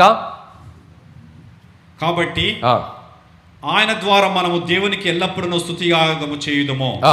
అనగా ఆయన నామము ఒప్పుకొనుచు, ఆయన నామమును ఒప్పుకొనుచు జిహ్వా ఫలము అర్పించుదము. జిహ్వా ఫలమును అర్పించదం.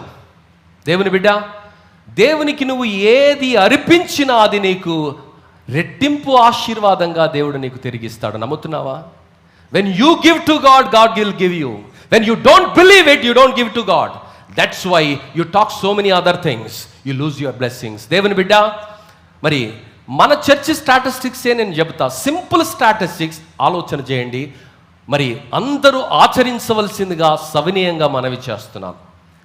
లాస్ట్ మెసేజ్ 05/10/2025లో మెసేజ్ యూట్యూబ్ వ్యూయింగ్స్ చూస్తే 1500+. ఇప్పుడు ఉన్నటువంటి జనాలు అంటే ఒక 400-500 మంది అనుకుందాం. పోనీ ఒక 2000 మంది. మన ఓటర్ లిస్ట్ తీసుకుంటే 2000 పైచిలుకుంటుంది. బ్యాప్టైజ్డ్ మెంబర్స్ సగటున 2000 మందిని తీసుకున్నానండి. జస్ట్ ఒక లెక్క, ఒక మ్యాథమెటికల్ ఈక్వేషన్ చెప్తున్నాను. ఎందుకంటే మ్యాథమెటికల్ ప్రిసిషన్స్ అన్ని బైబిల్లో నీకు కనిపిస్తాయి. గుండె కూడా రిథమెటిక్గా కొట్టుకుంటుంది కదా. రోజుకు 24 గంటలు ఉంటాయి, నిమిషానికి 60 సెకండ్లు ఉంటాయి, మరి నిమిషంలో 60 సెకండ్లు ఉంటాయి. ఇదంతా mathematical equation. Everything goes in a mathematical order. So విషయాన్ని వివరించడానికి I have taken a mathematical equation. ప్రియులారా, ప్రతి రోజంతా 24 గంటలు దేవుడు మనల్ని ఆపదలో నుండి, శోధనలో నుండి, అనారోగ్యములో నుండి, కష్టములో నుండి కాపాడి గాలి, నీరు, ఆరోగ్యము, కాపుదల, ఉద్యోగము, మరి ఆయుష్ను మరి దేవుడు మనకిచ్చినందుకు కృతజ్ఞతగా ప్రతిరోజు ఒక టీ పైసలు దేవునికి నేను కృతజ్ఞతగా పక్క తీస్తా. ఎన్ని పైసలు? టీ పైసలు. టీ అంటే మొన్న గద్వాలు పోతున్నప్పుడు బెర్నాడ్ పాలన్న చెప్పాడు, టీ హబ్ దగ్గర అది నిలోఫర్ కేఫ్ 200 రూపాయలు టీ కప్ అట. అబ్బో, తాగలేం, కష్టం, తీయలేం, కష్టం. Road number 10 Banjara hills command control ముందల 100 రూపాయలట. అది కూడా కష్టమే. ఇక్కడ హిమాయత్ నగర్లో ఉన్న నిలఫర్లో 80 రూపాయలు అంట. అది కూడా కష్టం 80 రూపాయలు తీయడం అంటే. మనకు బెస్ట్ బెట్ ఏందో తెలుసా? పక్కనున్న ఆజాద్ హోటల్లో ఎంత ఛాయ్? 25 రూపాయలు. సో 25 రూపాయలు 24 గంటలు నిన్ను కాపాడి ఆరోగ్యం ఇచ్చి, ఆయుష్నిచ్చి, కాపుదలనిచ్చి, శాంతి సమాధానం ఇచ్చి, నెమ్మదినిచ్చి, సంతోషంగా తిన్నది అరగగలిగిన పరిస్థితిని దేవుడు నీకు ఇచ్చి, సంతోషంగా సమృద్ధితో నీవు బ్రతుకుతుంటే దేవునికి కృతజ్ఞతతో ఒక టీ డబ్బులు కృతజ్ఞత కానుకగా తీయలేమా అంటే తీయగలం. ఒక్క టీ డబ్బులు ఎంబీ బేతేలు సంఘములో ఉన్నటువంటి 2000 పైచులకు మంది ఉన్నారు, కానీ నేను 2000 మందితోటే లెక్క చెబుతున్నా. 25 ఇంటూ 2000 మంది అంటే రోజుకి ఎంత అవుతుందో తెలుసా? 50,000. 30 రోజులకు ఎంత అవుతుందో తెలుసా? 15 లక్షలు. 12 నెలలకు ఎంత అవుతుందో తెలుసా? 1,80,00,000. నీ దశమ భాగం కాదు ఇది, నీవిచ్చేటువంటి ప్రత్యేకమైన కానుకలు కాదు ఇవి, నువ్వు చేసేటువంటి ఏది కాదండి. ప్రతిరోజు దేవునికి కృతజ్ఞతతో సగటున 750 రూపాయలు అవుతుంది. 750 రూపాయలు నాకు ఎక్కువండి, నేను తీయలేనంటే 20 రూపాయలు తీసి పెట్టావనుకో 1,44,00,000. 20 రూపాయలు కూడా ప్రతిరోజు నేను దేవునికి కృతజ్ఞత కానుకగా తీయలేనండి, 15 రూపాయలే తీస్తాను. 15 రూపాయలు తీస్తే ఎంత అవుతుందో తెలుసా? 1,08,00,000 కృతజ్ఞత అర్పణ. మరి 15 రూపాయలు కూడా నాకు కష్టమండి, 10 రూపాయలే నేను తీస్తానంటే 72 లక్షలు అవుతుంది. 10 రూపాయలు కూడా నేను తీయలేను సార్, దయచేసి నన్ను క్షమించండి. 5 రూపాయలు అయితే కంఫర్టబుల్ అనుకుంటే 2000 మంది ప్రతిరోజు 5 రూపాయలను దేవుడు చేసినటువంటి కార్యాలకు కృతజ్ఞతతో 5 రూపాయలను కానుకగా ప్రతిరోజు వారి ఇంట్లో ఒక బుడ్డిలో పెడితే అవి 12 నెలల తర్వాత మందిరానికి తీసుకొని వస్తే ఆ 2000 మంది అందరూ కూడా పోగేస్తే అవి ఎంత అవుతాయో తెలుసా? 36 లక్షలు అవుతాయి. ఈరోజు హార్వెస్ట్లో ఇన్ని లక్షలు వచ్చాయి, మేము అరిషల్లో ఇంత, అవన్నీ extras. But this is a simple mathematical calculation if you understand, obey.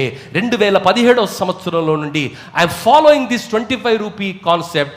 Me, my wife, my 2 children, every day I take out 100 rupees as a thanksgiving offering to the Lord for the protection that he has given me, the peace that he has granted me, the kind of blessings that he showered upon me. ప్రియులారా, మరి దేవునికి ఇచ్చినటువంటి వాడు చరిత్రలో ఎప్పుడూ కూడా హీనస్థితికి వెళ్ళలే. ఈరోజు దేవుని వాక్యము సెలవిస్తుంది, యెహోవా నా నోటి స్వేచ్ఛార్పణలను అంగీకరించుము, నీ న్యాయ విధులను నాకు బోధించుము. ప్రియులారా, మరి ఈరోజు అన్ని అద్భుతాలను, అన్ని ఆశీర్వాదాలను దేవుడు నీకు ఇస్తుండగా దేవునికి ఏమిస్తున్నాం? Let us make a decision. Let us give what belongs to God. Let us think in a different way. అరే వాడంటున్నాడండి, వీడైతున్నాడండి, అవన్నీ ఉండొచ్చు. But what is your response? Highlighting the problem will not bring a solution. Talk about the solution. Bring the solution. Bring the solution. The solution is you. You have the solution. నీలో ఉన్నటువంటి నిక్షిప్తంగా ఉన్నటువంటి ఆలోచనలు బయటికి తీసి నేను సహితమని నువ్వు అడుగులు వేస్తే ప్రపంచంలోనే ఆదర్శమైనటువంటి సంఘంగా మనం నిలుస్తాం. అనేకులకు దీవెనకరమైనటువంటి సంఘంగా నిలుస్తాము. ఊహించలేనటువంటి ఆర్థిక పరిపుష్టితో దేవుడు నింపడమే కాకుండా ఈ సంఘములో నుండి కనీసము ఒక 100 మంది మిషనరీలను పంపగలిగినటువంటి సామర్థ్యాన్ని మనం కలిగి ఉన్నాం. కానీ ఆ సామర్థ్యాన్ని మనం గుర్తిస్తున్నామా అన్నది ప్రశ్న. దేవుని బిడ్డ, ఈ రిఫర్మేషన్ మంత్లో let us revive ourselves, let us reform ourselves, let us reform our thinking. ఈరోజు ఆఫ్రికా ఖండములో మనం గమనిస్తే, ఆఫ్రికా ఖండములో ఉన్నటువంటి సహజ సంపద ప్రపంచంలో ఏ ఖండములో లేదండి. కానీ అది అత్యంత పేద దేశంగా ఎందుకుందో తెలుసా? అక్కడ ఉన్నటువంటి ప్రజలకు గుంపు తగాదాలు, మనుషుల మధ్య అనేకమైనటువంటి యుద్ధాలు, ఆ యుద్ధాల కారణంగా మరి అనేకమైనటువంటి సంపద అక్కడ నిక్షిప్తంగా ఉన్న వారు కఠిన దారిద్ర్యంలో బ్రతుకుతున్నారు. కారణం ఏమిటంటే వారిలో లేనటువంటి ఆలోచన విధానం. ఈరోజు దేవుడు మనకు జ్ఞాపకం చేస్తున్నాడు, బేతేలు సంఘములో మరి అనంతమైనటువంటి శక్తి ఉన్నది. అపరిమితమైనటువంటి శక్తి ఉన్నది. ఆ శక్తిని సరి అయినటువంటి విధానంలో సరైనటువంటి ఆలోచనతో అడుగులు వేసి ముందుకు తీసుకొని వెళ్ళగలిగితే ఒక అద్భుతాన్ని మనం ఆవిష్కృతం చేయగలుగుతాము. 2025 సంవత్సరము harvest festival become an history in the books of Mennonite history of India. అలా అడుగులు వేద్దాం. 5వ వచనం ఏమిటంటే 109వ కీర్తన, నా ప్రాణము ఎల్లప్పుడూ నా అరచేతిలో ఉన్నది, నా అరచేతిలో ఉన్నది, అయినను నీ ధర్మశాస్త్రమును నేను మరువను. కత్తి మీద సాము లాంటి జీవితం. ఏది మాట్లాడితే ఏం చేసినా ఏమవుతుందో తెలియనటువంటి పరిస్థితిలో నేనున్నానయ్యా. నా జీవితం, నా ప్రాణం ఎల్లప్పుడూ నా అరచేతిలో పెట్టుకున్నాను నేను. ఎప్పుడు ఏమవుతుందో తెలియదు, ఎప్పుడు ఈ చేతి నుంచి జారి నేల మీద పడుతుందో నాకు తెలియదండి. అలాంటి పరిస్థితిలో నేనున్నానయ్యా. మరి నీ ధర్మశాస్త్రమును నేను మరువలేదు. యోబు గ్రంథము 13వ అధ్యాయం 14వ వచనంలో యోబు ఏమంటున్నాడు? యోబు గ్రంథము 13వ అధ్యాయం 14వ వచనం, నేనెందుకు నా ప్రాణమును ఎరగా చేసుకొననగా ప్రాణమునకు తెగించి మాట్లాడెదను. ఇదిగో ఆయన నన్ను చంపినను నేను ఆయన కొరకు కనిపెట్టుచున్నాను. ఏం విశ్వాసం అండి, ఏం విశ్వాసం అది! నీ ప్రాణం అరచేతుల్లో ఉన్నా న్యాయ విధులను అనుకరించాలి, దేవుని నియమాన్ని అనుకరించాలి. ఒక పూట కూటి కొరకు జ్యేష్ఠత్వాన్ని అమ్ముకున్నటువంటి భ్రష్టుడు కాదు. ఒక పూట సుఖం కొరకు కుటుంబాన్ని వల్లకాడుగా మార్చుకున్నటువంటి పరిస్థితులు కాదు. ఒక పూట కొరకు మరి తప్పుడు సిద్ధాంతాలను, తప్పుడు ఆలోచనలు, తప్పుడు విధానాలలో నడిచి మరి జీవితాలను వల్లకాడుగా మార్చుకున్నటువంటి చరిత్రలు అనేకంగా బైబిల్లో మనం చూస్తున్నాం. దేవుని వాక్యం అంటుంది, ఎంత శ్రమ అయినా, ఎంత పరిస్థితి అయినా నీ ధర్మశాస్త్రమును నేను మరువనయ్యా. 10వ వచనం, నన్ను పట్టుకొనుటకై భక్తిహీనులు ఉరియొడ్డిరి, అయినను నీ ఉపదేశముల నుండి నేను తొలగి తిరుగుటలేదు. ప్రియులారా, నీ ఉపదేశాలు నన్ను ఎంతగా ప్రభావితం చేస్తున్నాయంటే సాతానుడు ఎన్ని ఉరులు పెట్టినా ఆ ఉరులలో నుండి నేను తప్పించుకుంటున్నాను. ప్రియులారా, సంసోనుకు సాతానుడు ఒక ఉరి పెట్టాడు. ఎంత బలవంతుడండి! కానీ అంత బలవంతుడు కూడా సాతాను పెట్టిన ఊరిలో వాడు పడిపోయాడు. Wrong reasons. సౌలు ఒక మొట్టమొదటి రాజు ఇశ్రాయేలు 12 గోత్రాలకు. ఆయనకు అధికారం, పదవి, హోదా అన్నది తలకెక్కిపోయి ఆయన జీవితమే వెళ్ళకాడుగా మార్చబడింది. దావీదు మహారాజు ఒక రాజు అండి. రాజ్యాన్ని పరిపాలించవలసినటువంటి వాడు, దక్షతతో పరిపాలించవలసినటువంటి వాడు, నియమంతో పరిపాలించవలసినటువంటి వాడు, ఒక పటిష్టమైనటువంటి ఆలోచన విధానంతో పరిపాలించవలసినటువంటి వాడు. ఒక చిన్న బలహీనత అండి. ఆ బలహీనతనే, ఆ మోరల్ వాల్యూస్, నైతిక విలువలను విడిచిపెట్టిన కారణమే ఆయన జీవితానికి శాపంగా మార్చబడింది. దేవుని బిడ్డ, ఏశావు మరి అన్కంట్రోల్డ్ డిజైర్, ఒక్క పూట తినకపోతే చచ్చిపోతామా? 10 రోజులు తినకపోయినా ఏం కాదు, నీకు చచ్చిపో. నీళ్ళ మీద ఉండొచ్చు, ఇంకేదో ఉండవచ్చు. ప్రియులారా, ఒక్క పూట తిండి కొరకు నా ప్రాణం పోతుందని దేవుడిచ్చినటువంటి ఆధిక్యతను ఆయన త్రోసి వేసుకున్నాడు. సొలొమోను మహారాజు టూ మచ్ హీ మేడ్. ఆయనకు కనిపించిన అన్ని అనుభవించాలని కోరుకున్నాడు. జీవితం మరోలా ముగిసిపోయింది. దేవుని బిడ్డ, దేవుడు అంటున్నాడు, నీకు ఇంద్రియ నిగ్రహ శక్తినిచ్చాడు. You have to control your desires, you have to control your emotions, what to talk, what not to talk. బూతులు మాట్లాడటం అందరూ చేస్తారు. మాట్లాడకుండా ఉండగలిగినోడే గొప్పోడు. ప్రతి వీధిలో ఉన్నటువంటి ప్రతి వాడు మాట్లాడతాడండి, కానీ మాట్లాడకుండా హుందాగా బ్రతికినోడే దేవుని బిడ్డ. దేవుని బిడ్డ కాబట్టి మాట్లాడా. చెడ్డ కూతలు, కారు కూతలు, నీచమైన కృతలు, అన్యాయపు కేకలు మాట్లాడకుండా బ్రతకడమే నేను నేర్చుకుంటున్నాను. నన్ను పట్టుకొనుటకై భక్తిహీనులు ఉరివడ్డిరి, అయినను నీ ఉపదేశము నుండి నేను తొలగి తిరుగుటలేదు. 2వ తిమోతి 1వ అధ్యాయం 7వ వచనం ఏమని తెలుస్తుంది తెలుసా? దేవుడు ఏమిచ్చాడో తెలుసా మనకు? What God has given to us. దేవుడు మనకు శక్తియు ప్రేమయు, దేవుడు మనకు శక్తియు ప్రేమయు, ఇంద్రియ నిగ్రహము గల ఆత్మనే ఇచ్చెను గాని పిరికితనము గల ఆత్మను నీయలేదు. పిరికివాడే అండి అల్లరి చేస్తాడు. ప్రియులారా, పిరికివాడే అల్లరి చేస్తాడు. పిరికివాడికే ఆవేశం ఎక్కువ. కానీ నిగ్రహం ఉన్నోనికి ఆగ్రహం ఉండదండి. వాడు మరి నిలువెత్తుగా నిగ్రహంతో ఉంటాడు. మరి ఒక విగ్రహంలో ఆయన నిలబడతారు. కదిలించడం చాలా కష్టం. నిగ్రహం ఉన్నటువంటి వ్యక్తిని తాకడం ఎవడికి కూడా తరం కాదండి. ఆ నిగ్రహాన్ని దేవుడు నీకు ఇచ్చాడు. ఇంద్రియ నిగ్రహాన్ని దేవుడు నీకు ఇచ్చాడు. పిరికి ఆత్మను కాదు, పబ్లిక్ని చూసి భయపడిపోవడం కాదు, పబ్లిక్ని చూసి లేకపోతే పరిస్థితులను చూసి ఆ శోధనను చూసి ఏమనుకుంటారో అండి, నేను మందు తాగపోతే ఏమనుకుంటారో, నాకు చేతగానో అని అనుకుంటారు, ఈ పని చేయకపోతే ఏమనుకుంటారో ఏమో, నేను చేతగానో అని అనుకుంటారని ఆ పని చేసే పిరికితనం కాదండి. ఆ పని నేను చెయ్యను, ఆ మాట నేను మాట్లాడను, ఆ చూపులు నేను చూడను, ఎందుకంటే అది దేవునికి అయిష్టమైనదని చెప్పగలిగినటువంటి నిగ్రహాన్ని నువ్వు కలిగి ఉంటావు. అది దేవుని ఆత్మ అది నీకు దయచేస్తుంది. 1986 సంవత్సరంలో India versus England first test match జరుగుతుంది. జూన్ తారీఖు అది. ఫస్ట్ టెస్ట్ మ్యాచ్ జరుగుతున్నప్పుడు మరి లార్డ్స్ క్రికెట్ గ్రౌండ్లో యాష్లీ సమ్మర్స్ అనే ఒక స్త్రీ అర్ధనగ్నంగా వచ్చి ఇండియా ఆ మ్యాచ్లో గెలిచింది.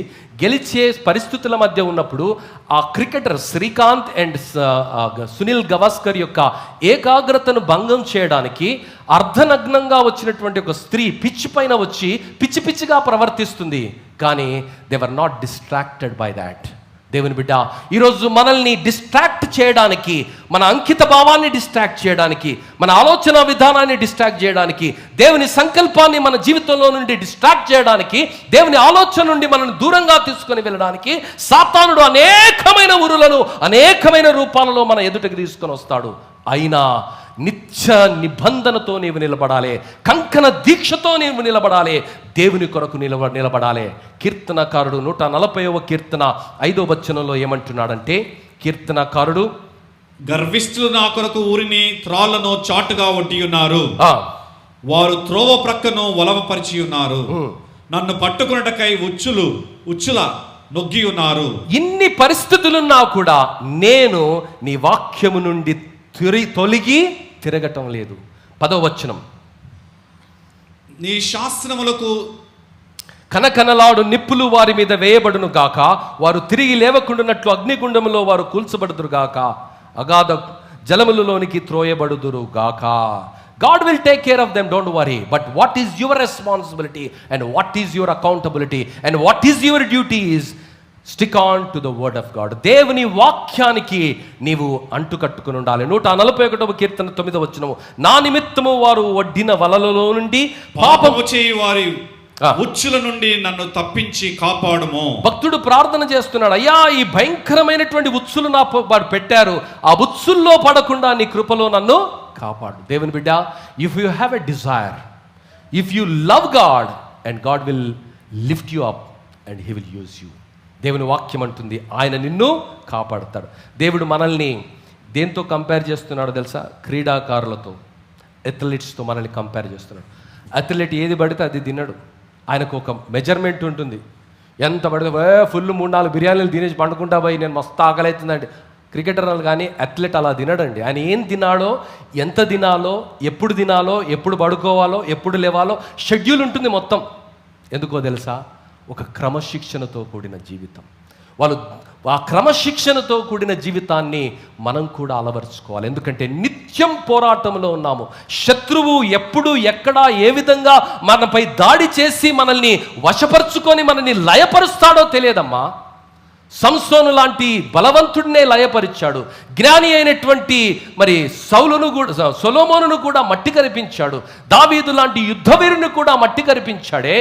ఏశావును మరి లాంటి వ్యక్తులను కూడా మట్టి కరిపించాడే.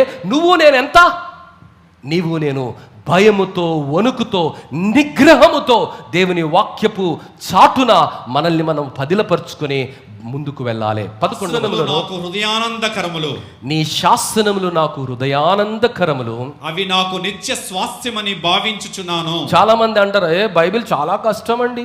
ఎవరు చెప్పారు బ్రదర్? నీకు బైబిల్ చదవలే, నీకు అర్థం కాలేదు కాబట్టి అలా మాట్లాడుతున్నావు. Bible is an amazing book. Read it, carry it, read it, meditate it, it will give you power. ఈ బైబిల్ చదివిన వ్యక్తుల జీవితాలు మరి పవర్ హౌజెస్గా మార్చబడ్డాయి ప్రపంచంలో. చరిత్ర తెలుసుకోవాలి మనం. ఈరోజు నీ శాసనములు నా హృదయమునకు ఆనందాన్ని ఇస్తాయి. సంతోషాన్ని ఇస్తాయి, ధైర్యాన్ని ఇస్తాయి, భరోసాని ఇస్తాయి, మరి నీతిగా బ్రతకడానికి ప్రోత్సాహాన్ని ఇస్తాయి, నిఖచ్చితమైనటువంటి జీవన విధానాన్ని ఆలింగనం చేసుకోవడానికి అవి ధైర్యాన్ని ఇస్తాయి. నీతి మాలిన లోకములో నీతిగా బ్రతకడానికి నిలబెట్టేదే వాక్యం.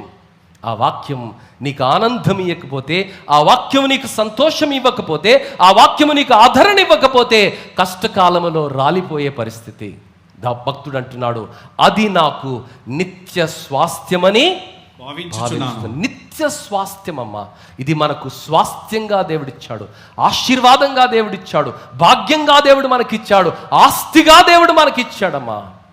ఆ పాటలో I will follow Jesus, I have decided to follow జీసస్లో ఒక చరణం, లాస్ట్ చరణం ఏముంటుందంటే, take the world but give me Jesus. లోకాన్నంతా తీసుకోండి, నా యేసయ్యను నాకు ఇవ్వండి, లేక వాక్యాన్ని నాకు ఇవ్వండి, అదే నన్ను బ్రతికించేది, అదే నా స్వాస్థ్యము. దేవుని బిడ్డ, ఈరోజు ఆ దేవుని నువ్వు అలా ప్రేమిస్తున్నావా?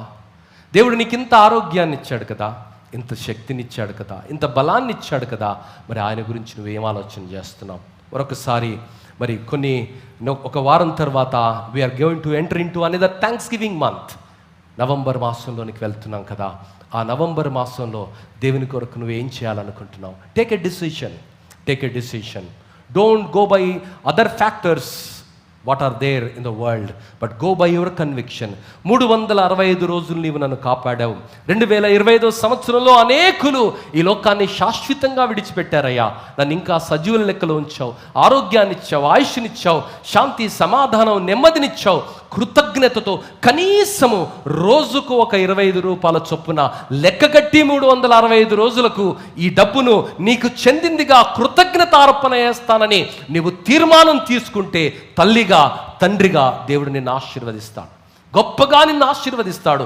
నువ్వు ఎంత దేవుని అర్థం చేసుకుని దేవుని నువ్వు ఎంత గణపరిస్తే దేవుడు నిన్ను అంత గణపరుస్తానని ఆయన వాక్యము సెలవిస్తుంది. 112వ కీర్తన మరి 8వ వచనం, నీ కట్టడలను గైకొనుటకు నాకు హృదయమును, నీ కట్టడలను గైకొనుటకు నా హృదయమును నేను లోపర్చుకొని ఉన్నాను. ఇది తుది వరకు నిలుచు నిత్య నిర్ణయము. హల్లెలూయా. తుది వరకు నిలుచు నిత్య నిర్ణయం. ఈరోజు తీసుకున్న నిర్ణయం రేపు మారేది కాదు, రేపు తీసుకున్న నిర్ణయం ఎల్లుండి మారేది కాదు. ఇది తుది నిర్ణయము, నిత్య నిర్ణయం. Don't change your mind. God has kept you in MB Bethel Church as a blessing. You are a blessing. Believe that. You are a blessing to the church, irrespective of your age, irrespective of your qualification, irrespective of your gender. You are a blessing to the church. You are a blessing to outside world also. But start believing it. నీ జీవితంలో ఆ సత్యాన్ని నీవు గుర్తించటం, గ్రహించాలి. నీ బాధ్యత ఏంటో నీవు తెలుసుకోవటం ప్రారంభించాలి. నీ కర్తవ్యం ఏంటో నీవు తెలుసుకోవటం ప్రారంభించాలి. దేవుని బిడ్డ, దేవుని గణపరిచినటువంటి వారిని దేవుడు గణపరిచాడు. 119వ కీర్తన 33వ వచనం ఏమని సెలవిస్తుందంటే, ఇది తుది వరకు యెహోవా నీ కట్టడలను అనుసరించుటకు నాకు నేర్పుము. యెహోవా నీ కట్టడలను అనుసరించుటకు నాకు నేర్పుము. అప్పుడు నేను కడమట్టుకు వాటిని గైకొందును. కడమట్టుకు వాటికి గైకొందును. నాకు నేర్పించాలి. దేవుడు నీకు నేర్పిస్తున్నాడు. ఈ వాక్యపు వెలుగులో దేవుని కొరకు నిలబడదాం, దేవుని రాకడ కొరకు ఎదురు చూస్తూ నిలబడదాం, అనేకులకు సువార్తను ప్రకటిస్తాం. ఈ సంఘములో నిక్షిప్తంగా ఉన్నటువంటి అనేకమైనటువంటి తలాంతులను బయటికి తీద్దాం. ఈ సంఘము ఊహించలేనటువంటి ఆర్థిక పరిపుష్టి కలిగినటువంటి సంఘమని నీ 25 రూపాయలతో నువ్వు ప్రపంచానికి చాటొచ్చు. You have that, you wake it up. నీలో ఉన్నటువంటి దానిని, నిద్రిస్తున్నటువంటి ఆలోచనలు తట్టి లేపుదాం. ఎందుకంటే కృతజ్ఞతతో ఇచ్చే కానుకనుకు దేవుడు స్పందించి నూరంతల ఆశీర్వాదాన్ని ఇస్తాడు. దశమ భాగం ఇచ్చిన వారిని ఎప్పుడూ ఆయన విడిచిపెట్టలేదు. దేవునికి ఇచ్చినటువంటి వారు ఎవరూ కూడా చరిత్రలో మరి బీదలుగా మిగలలేదండి. వారిని అందరినీ దేవుడు ఆశీర్వదించాడు, వారి కానుకలను ఆశీర్వదించాడు. మరి నీ జీవితాన్ని, నీ ఆలోచనను, నీ సమయాన్ని, నీ తలాంతులను నువ్వు దేవునికి ఇస్తే దేవుడు నేను ఎంతగా ఆశీర్వదించబోతున్నాడు. ఇది నిత్యంగా నిలిచి ఉండే, తుది వరకు నిలిచే ఆశీర్వాదంగా దేవుడు మలచబోతున్నాడు. As we are going to enter in to another thanks giving month, let us revive our understanding. దేవుడు మనల్ని 365 రోజులు కాపాడాడు కదా. ఇంటికి వెళ్ళిన తర్వాత సింపుల్ క్యాలిక్యులేషన్ చేసుకోండి. 25 రూపాయలు రోజుకు దేవుడికి ఇస్తే నెలకు 750 రూపాయలు అవుతుంది. లేదండి నేను రోజుకు దేవునికి 20 రూపాయలే ఇస్తాను అనుకుంటే, 20 రూపాయలే నువ్వు దేవునికి ఇస్తాను అనుకుంటే అది రోజుకు నెలకు 600 రూపాయలు అవుతుంది సగటున ఒక్కరికి. లేదండి నేను 20 రూపాయలు కూడా ఇవ్వలేను దేవునికి, 15 రూపాయలే కృతజ్ఞత కానుకగా నేను వేస్తాను. కృతజ్ఞత కానుక అంటే ఆదివారం రోజు వేసేది కాదండి, 365 రోజులకు. That is called annual thanks giving day.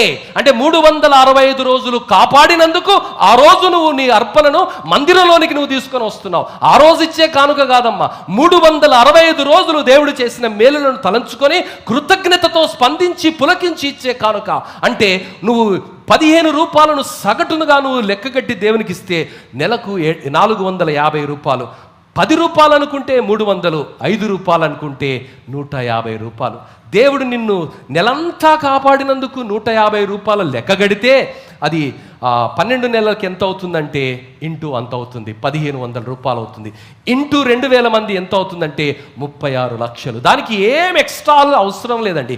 Simple calculation, simple understanding, simple ఫెయిత్తో దేవునికి అర్పిస్తే అద్భుతాలను దేవుడి సంఘంలో చేస్తాడు, ఆశ్చర్య కార్యాలను ఈ సంఘంలో చేస్తాడు. ఇంకా 10 సంఘాలను కట్టడానికి, 100 మంది మిషనరీలను పంపడానికి సామర్థ్యం ఉన్నటువంటి సంఘం ఇది. అయితే మన ఆలోచనలు మారాలి, మన ఆలోచనలో విప్లవాత్మకమైన మార్పులు రావాలి, మన ఆలోచనలో దేవుని యొక్క ఆత్మ నడిపింపు కావాలి. మనం కాన్ఫరెన్స్లోనే ఒక అద్భుతమైనటువంటి, ఆదర్శమైనటువంటి, శక్తివంతమైనటువంటి సంఘంగా అనేకులకు దేవుడు వాడుకోవాలని ఆశపడుతుండగా తల్లు వంచి ప్రార్థన చేద్దాం. ఆ మనస్సును, ఆ ఆలోచనను దేవుడు మనకు దయచేలాగున, ఈ తరములోనే ఒక ప్రేరణగా మన సంఘము మిగులులాగున, అనేకులకు దీవెనకరంగా ఉండలాగున, ఆ దాక్షణీయత కలిగినటువంటి, మరి దేవుని భయము కలిగినటువంటి, దేవుని దర్శనము కలిగినటువంటి, దేవుని ఆత్మచేత నింపబడినటువంటి విధానములో మనము ముందుకు వెళ్ళడానికి దేవుని కృప, దేవుని సహాయము దేవుడు దయచేలాగున ప్రార్థన చేస్తాం. దేవుని బిడ్డ, జీవితం అనేది ఒక అవకాశం. ఆ అవకాశాన్ని నువ్వు ఎలా వాడుకుంటున్నావు? ఈరోజు దేవుడు కయ్యూనును హేబేలును చూపిస్తున్నాడు. కయ్యూనుకు ప్రపంచమంతా ఆయనదే పొలం, కానీ చెడిపోయినవి దేవునికి ఇచ్చాడు, నిరాకరించబడ్డాడు. అదే భూమిపైన, ఏ భూమినైతే పరిపాలించాలో ఆ భూమిపైననే దేశ దిమ్మరేయాడు. ఏ భూమిపైననైతే ఆయన శాసిస్తూ బ్రతకాలో ఆ భూమిపైననే నిలువ నీడ లేకుండా తరిమివేయబడ్డాడు. ఈరోజు దేవుడు అంటే నీకు ఆషామాషిగా ఉందా? దేవుడు నీకు అర్థమవుతున్నాడా? దేవుడు నీకు అర్థమైతే, ఆయన కాపుదల నీకు అర్థమైతే, ఆయన ప్రేమ నీకు అర్థమైతే, ఆయన త్యాగం నీకు అర్థమైతే, నీవిచ్చేది ఆయనకి ఎంత లెక్క? కానీ కృతజ్ఞతతో నీ విశ్వాసాన్ని ఆయన పరిశీలన చేస్తున్నాడు, నీ విధేయతను ఆయన పరిశీలన చేస్తున్నాడు. వాడు తింటున్నాడండి, వీడు తింటున్నాడండి, లెక్కలు దేవుడు చూసే రోజున్నది. ఎవరిని దేవుడు విడిచిపెట్టడమ్మా. ఇవ్వకపోతే నిన్ను, మరి ఇంకొకరికి చేస్తే వారిని. కానీ దేవుడు అంటున్నాడు, నిన్ను ఆశీర్వదించడానికి, ఈ సంఘాన్ని దీవించడానికి, నీ కుటుంబాన్ని దీవించడానికి, ఆర్థిక పరిపుష్టిని ఇవ్వడానికి నేను ఇష్టపడుతున్నా. ఈ మాటలు అర్థమవుతున్నాయా? అర్థం చేసుకుందాం. దేవునికి చెందింది దేవునికి సమర్పిస్తాం. ఊహించని మేలుల చేత దీవించబడదాం. పరలోకమందున్న మా మంచి తండ్రి, మీకు వందనాలు స్వామి. మా జీవితంలో అనేకమైన ఆశీర్వాదాలకు మేము దూరం అవుతున్నాము. కారణం ఏమిటంటే అది మా స్వీయకృత అపరాధమే స్వామి. వాక్యమిడల స్పష్టమైన అవగాహన లోపించటమే స్వామి. అవును నాయన, నీకు ఇచ్చినటువంటి ఏ వ్యక్తిని నువ్వు కూడా విడిచిపెట్టలేదయ్యా. ఆ రోజు మరి నిన్ను ప్రేమించి, నిన్ను గణపరిచి, నిన్ను గౌరవించిన ప్రతి కుటుంబాన్ని నువ్వు ఆశీర్వదించావు. కరువులో వారిని పోషించావు. వారి బిడ్డలను సర్వ సమృద్ధితో నీవు నింపావయ్యా. ఈ సంఘాన్ని నువ్వు ఆశీర్వదించు. సంఘములో ఉన్న ప్రభావ, ఎవ్రీ బ్యాప్టైజ్డ్ మెంబర్ వారు ప్రతిరోజు నువ్వు చేస్తున్న మేలులకు బట్టి కనీసము 5 రూపాయలు లేక కనీసము 1 రూపాయి అన్నా నీకు చెందింది నీకు ఇవ్వటం నేర్పించు స్వామి. తద్వారా వారి ఆశీర్వాదాలను వారు పొందుకునేలాగులా వారిని పాత్రులుగా మార్చండి స్వామి. ఈరోజు అనేకమైనటువంటి ఆర్థిక ఇబ్బందులకు మేము చూపనటువంటి అవిధేయతనే కారణం నాయన, మేము చూపుతున్న అవిధేయతనే కారణం నాయన. ఈరోజు మా అందరి హృదయాలను వెలిగించండి అయ్యా. మరొక కృతజ్ఞతా మాసంలోనికి మేము ప్రవేశించబోతున్నాం. మరొక కృతజ్ఞతా మాసంలో ప్రభా మేము ప్రవేశిస్తుండగా 365 రోజులు ఇచ్చిన ఆరోగ్యాన్ని బట్టి, ఐశ్వర్యాన్ని బట్టి, శాంతి సమాధానాన్ని బట్టి, నెమ్మదిని బట్టి ప్రభా మీరు చూపిన మహాకృపను బట్టి నీకు వందనాలు చెల్లిస్తూ ఆ 365 రోజుల కాలానికి ప్రభా కృతజ్ఞతతో స్పందించి ప్రభా 365 రోజుల కారణాన్ని బట్టి ప్రభా మా కానుకను నీకు అర్పించడానికి మీరు మాకు సహాయం దయచేయండి. అవును నాయన, మా కానుక లేకపోయినా నీ పరిచర్యను నువ్వు జరిగించుకుంటావు.